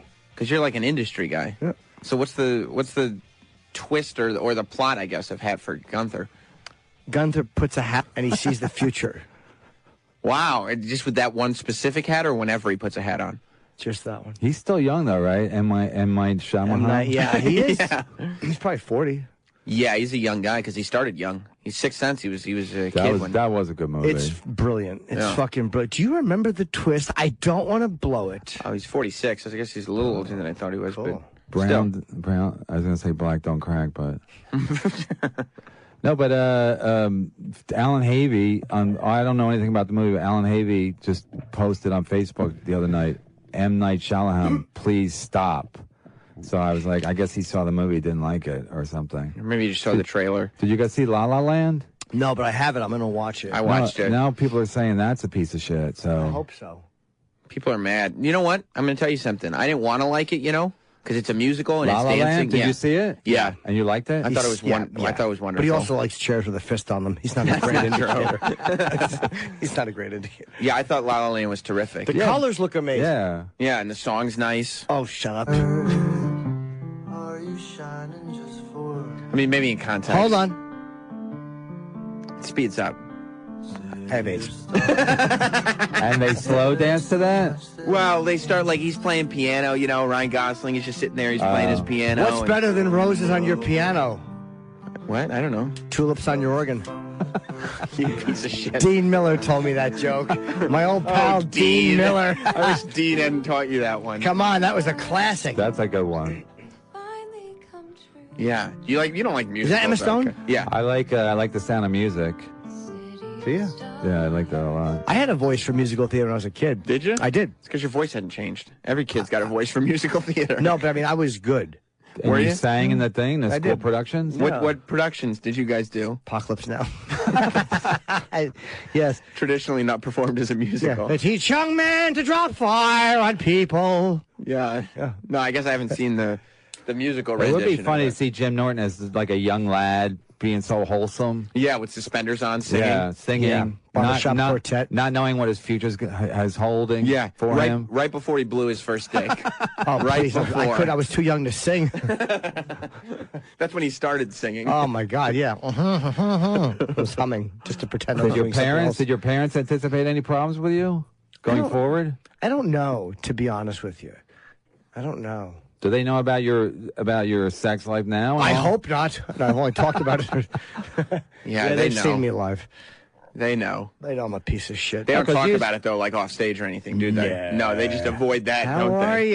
Yeah. Good. No, because usually if your child is gay, usually when they tell you, they go, "We knew Yeah, for he's years." gay, but I mean, I'm Yeah. gay. No, I'm not saying that. I'm just saying like. No, I'm not. I'm not. But nobody said you were. Oh, sorry. Yeah, Would nobody. you used to be in your room, like lock the door, like your mom knock on the door, you'd be like, "Mom, I'll be out in a minute," like she thought you were doing weird stuff in there. She's probably right. No, because I'm 1 of 10. I couldn't jerk off. Oh, Like, I yeah, you couldn't had do- no kind of Where private. did you No, jerk off? I don't think I jerked off. I don't think I jerked off till I got to college. How many people were you sharing a room with? 4? No, 2. 2. Yeah, 2. So you had 5 bedrooms for all the kids? No, the oldest 2 siblings had their own bed. The king and the queen had their own bedrooms, and then the rest of us were like, we had to pair off. So where did you, when you first got laid, where did you get laid the first time? I didn't get laid till college. Where? Oh, you were away. I had my own apartment. That had to be amazing when you finally get some space to yourself. It was amazing. When you don't have 150 people just talking all the time. Yeah, it's like even now when I'm home, when I'm in the shower, that's when I really can like think, because I think that's when I was a kid, that's why I could like, because nobody could come in the shower. Right. Even though my mom used to put 2 of my brothers in the shower with us. What? When we were kids, yeah. We would have my oldest brother, me, and then my younger brother would stay in the shower together. We'd take showers together. That's pretty common in huge families. Yeah, but it's dumb because you still had to wait your turn. But my mom liked the fact that she knew where we all were. And then at one point, my older brother stopped going. And then we were like, where's Joe? And I go, well, Joe's getting older. So then I guess he was getting pubic hair or whatever. Oh, so when you get pubes, you can't yeah, shower because with then the we'd have kids too many anymore. questions, you know? Yeah. I see. So then it was just the 2 of us, and that was no fun. So then we just started taking our solo showers. Ah. But I remember literally thinking, like, where the fuck is Joe? So wait, you'd have to shit with all those people knocking on the door? You probably shit quick. I do. I still do. You do shit quick? Yeah. Are you in and out? Yeah. You learn all these things. That's why the shower is your quiet space. That's why you shit quick. Yeah. Like that really does have That's an why you effect on talk loud and abrasive, because that's how you get through it, all those people. Yeah. 10 people yelling about, ah! You have to. There's too many people. To make your point, you can't. You got to get a little. A lot of people. Do you ever all come together now? Ew. No. I don't mean. I meant like be in the same room is all I was saying. What a great family. Bunch of brothers playing ookie cookie. Yeah, one big cracker. Speaking of that, I wonder if my mom ever had an orgasm. Probably not. Oh, I'm sure she did. In her life? Yeah, in her life, I You bet think no. she's ever had an orgasm? The day you I moved bet out. never. I bet never. Well, what do you my mom told me my dad never told her he loved her, and they had 10 kids together. He never said, even when they were fucking, he never said it, even by accident. Why would you when you're fucking? That's the last time I say I love you to anybody. No, that's usually when it slips out because it's just pillow talk, and then you try to take it back after you come. You're like, no, you remember that doesn't count. Yeah. You never heard him say it growing up? Oh, come on. No, I mean, no. My mom said he never said. She told me point blank he never told her he loved her. Oh. You're a real crumb bum. That's right. No. So that's sad, but that's that's Irish. She must have had an orgasm because she was fucking all the time. Yeah. No, I think she would rather fuck him than fight him. You know what I mean? She wasn't gonna say no. They didn't say no back then. Right. When he came home and if he wanted some, she gave it to him. You pulled his hog out, and that's it. That's the way it should be. That's it. They weren't in the bedroom for her pleasure. Your dad ate ass? Oh, no way. Not with my wife. I mean, not with my mom. Is he alive, your dad, or no? No, he died. Okay. Your mom's alive? My dad on his deathbed told me, Kevin, life sucks. I go, thanks, Dad. Did he I'm not really? even kidding. Yeah, I'm not even kidding. He told me life sucks. Did he tell you he loves you? I told him I loved him, and he didn't say anything back. He didn't? No. Jesus Christ. In his defense, he probably said he didn't hear me. It's so sad. It's laughable. Did you but cry it's when he died? I don't know. I didn't cry. I didn't. When my brother told me, I was just getting off a plane. I was in a cab, so I was mad at the cab driver. So I started yelling about something. Look, I remember if yelling. Lenny is listening to this, he's got some pain he's dealing with, okay? No, it's not. Cut Kevin some slack. When's the last time you cried about something? I do cry. A lot of times I'll cry for some reason. Like if I do a gig and I'm flying back on a Monday or a Sunday, if I'm watching a movie, sometimes I'll cry because I think I'm just tired, and then and then something comes over me, and you're kind of by yourself. Your emotions. Yeah, you're by yourself. But sometimes I'm sitting there crying on the plane, and the people next to me is probably like, "What the the guy's crying." What movie was the last movie you were watching while you were crying? You know, it was that movie, what's Michael Douglas's wife's name? Catherine Zeta-Jones. Yeah, where she was like a cook. She was a chef.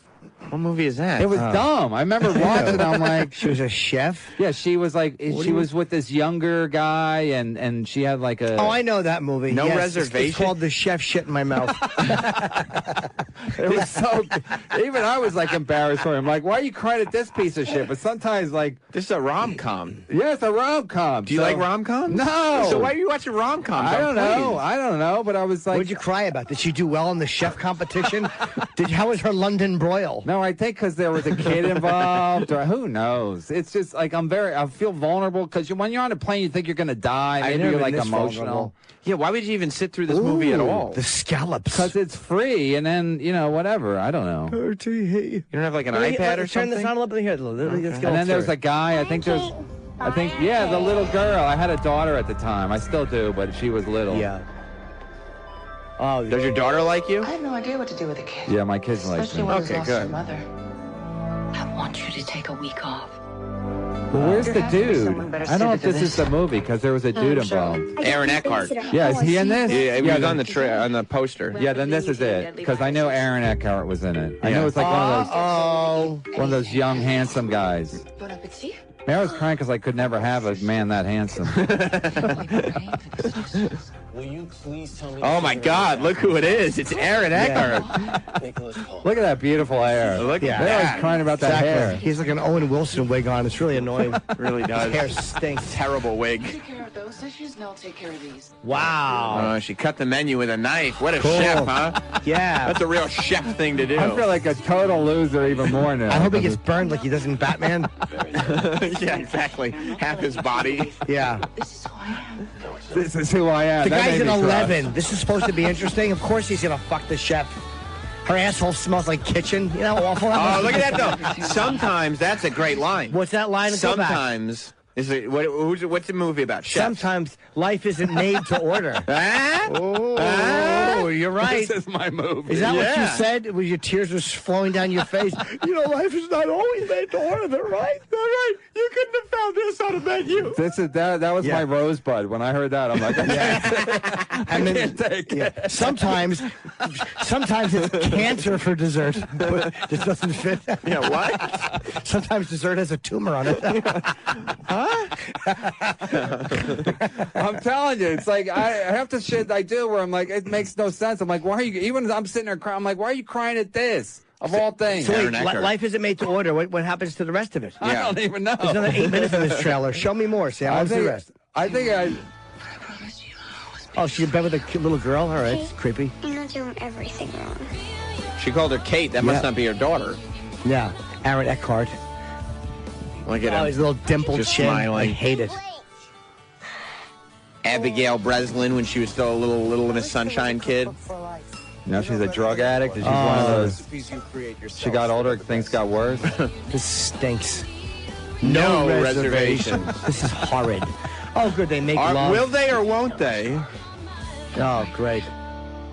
I don't even think I watched the end because I got so mad that it was making me cry. I just stopped watching it. You know, like when you see a guy who's getting you hard, like you're watching like a movie. Sure. And you're like, fuck this movie. They should show like real. you blame the guy because he's getting you turned on. They should show like, I'm real- not gay. He's gay. Real kitchen sex. Like she sucks his dick in the meat locker, but he's got on those black and white checkered pants that people wear in the kitchen.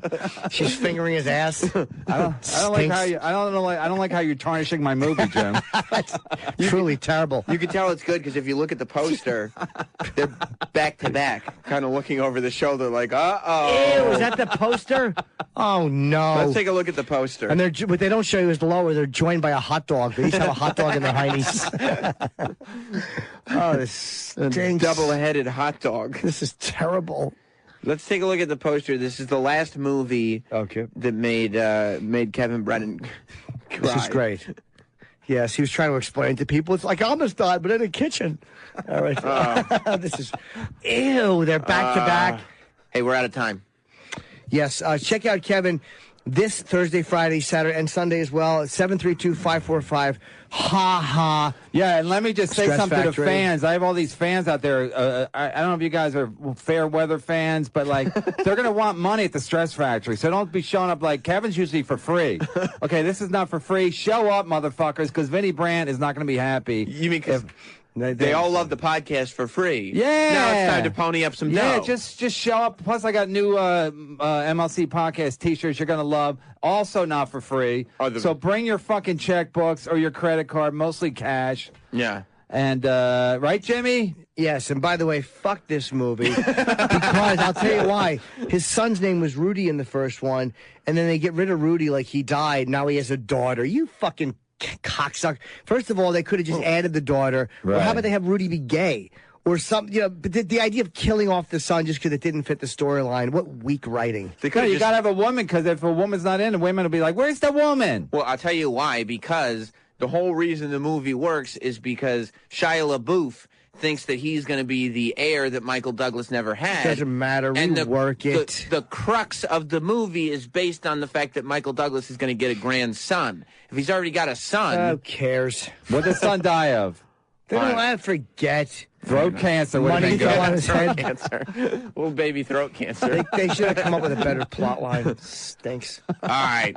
Kevin, All right, thank you guys, for coming thanks by, for man. having me on. And sorry if I yelled, because I It's know people okay. get mad if I yelled. And, No, you weren't that loud today. And God bless America. And follow Kevin on Twitter at KevinBrennan666. Yeah, and I want to plug. God damn it. Everybody just gets along. That's not a And my plug. new viral video will be out today. Number 8 was last night. Number 9's coming out today. Yesterday was rain safety, and today will I be... watched it. I've been avoiding them. Why?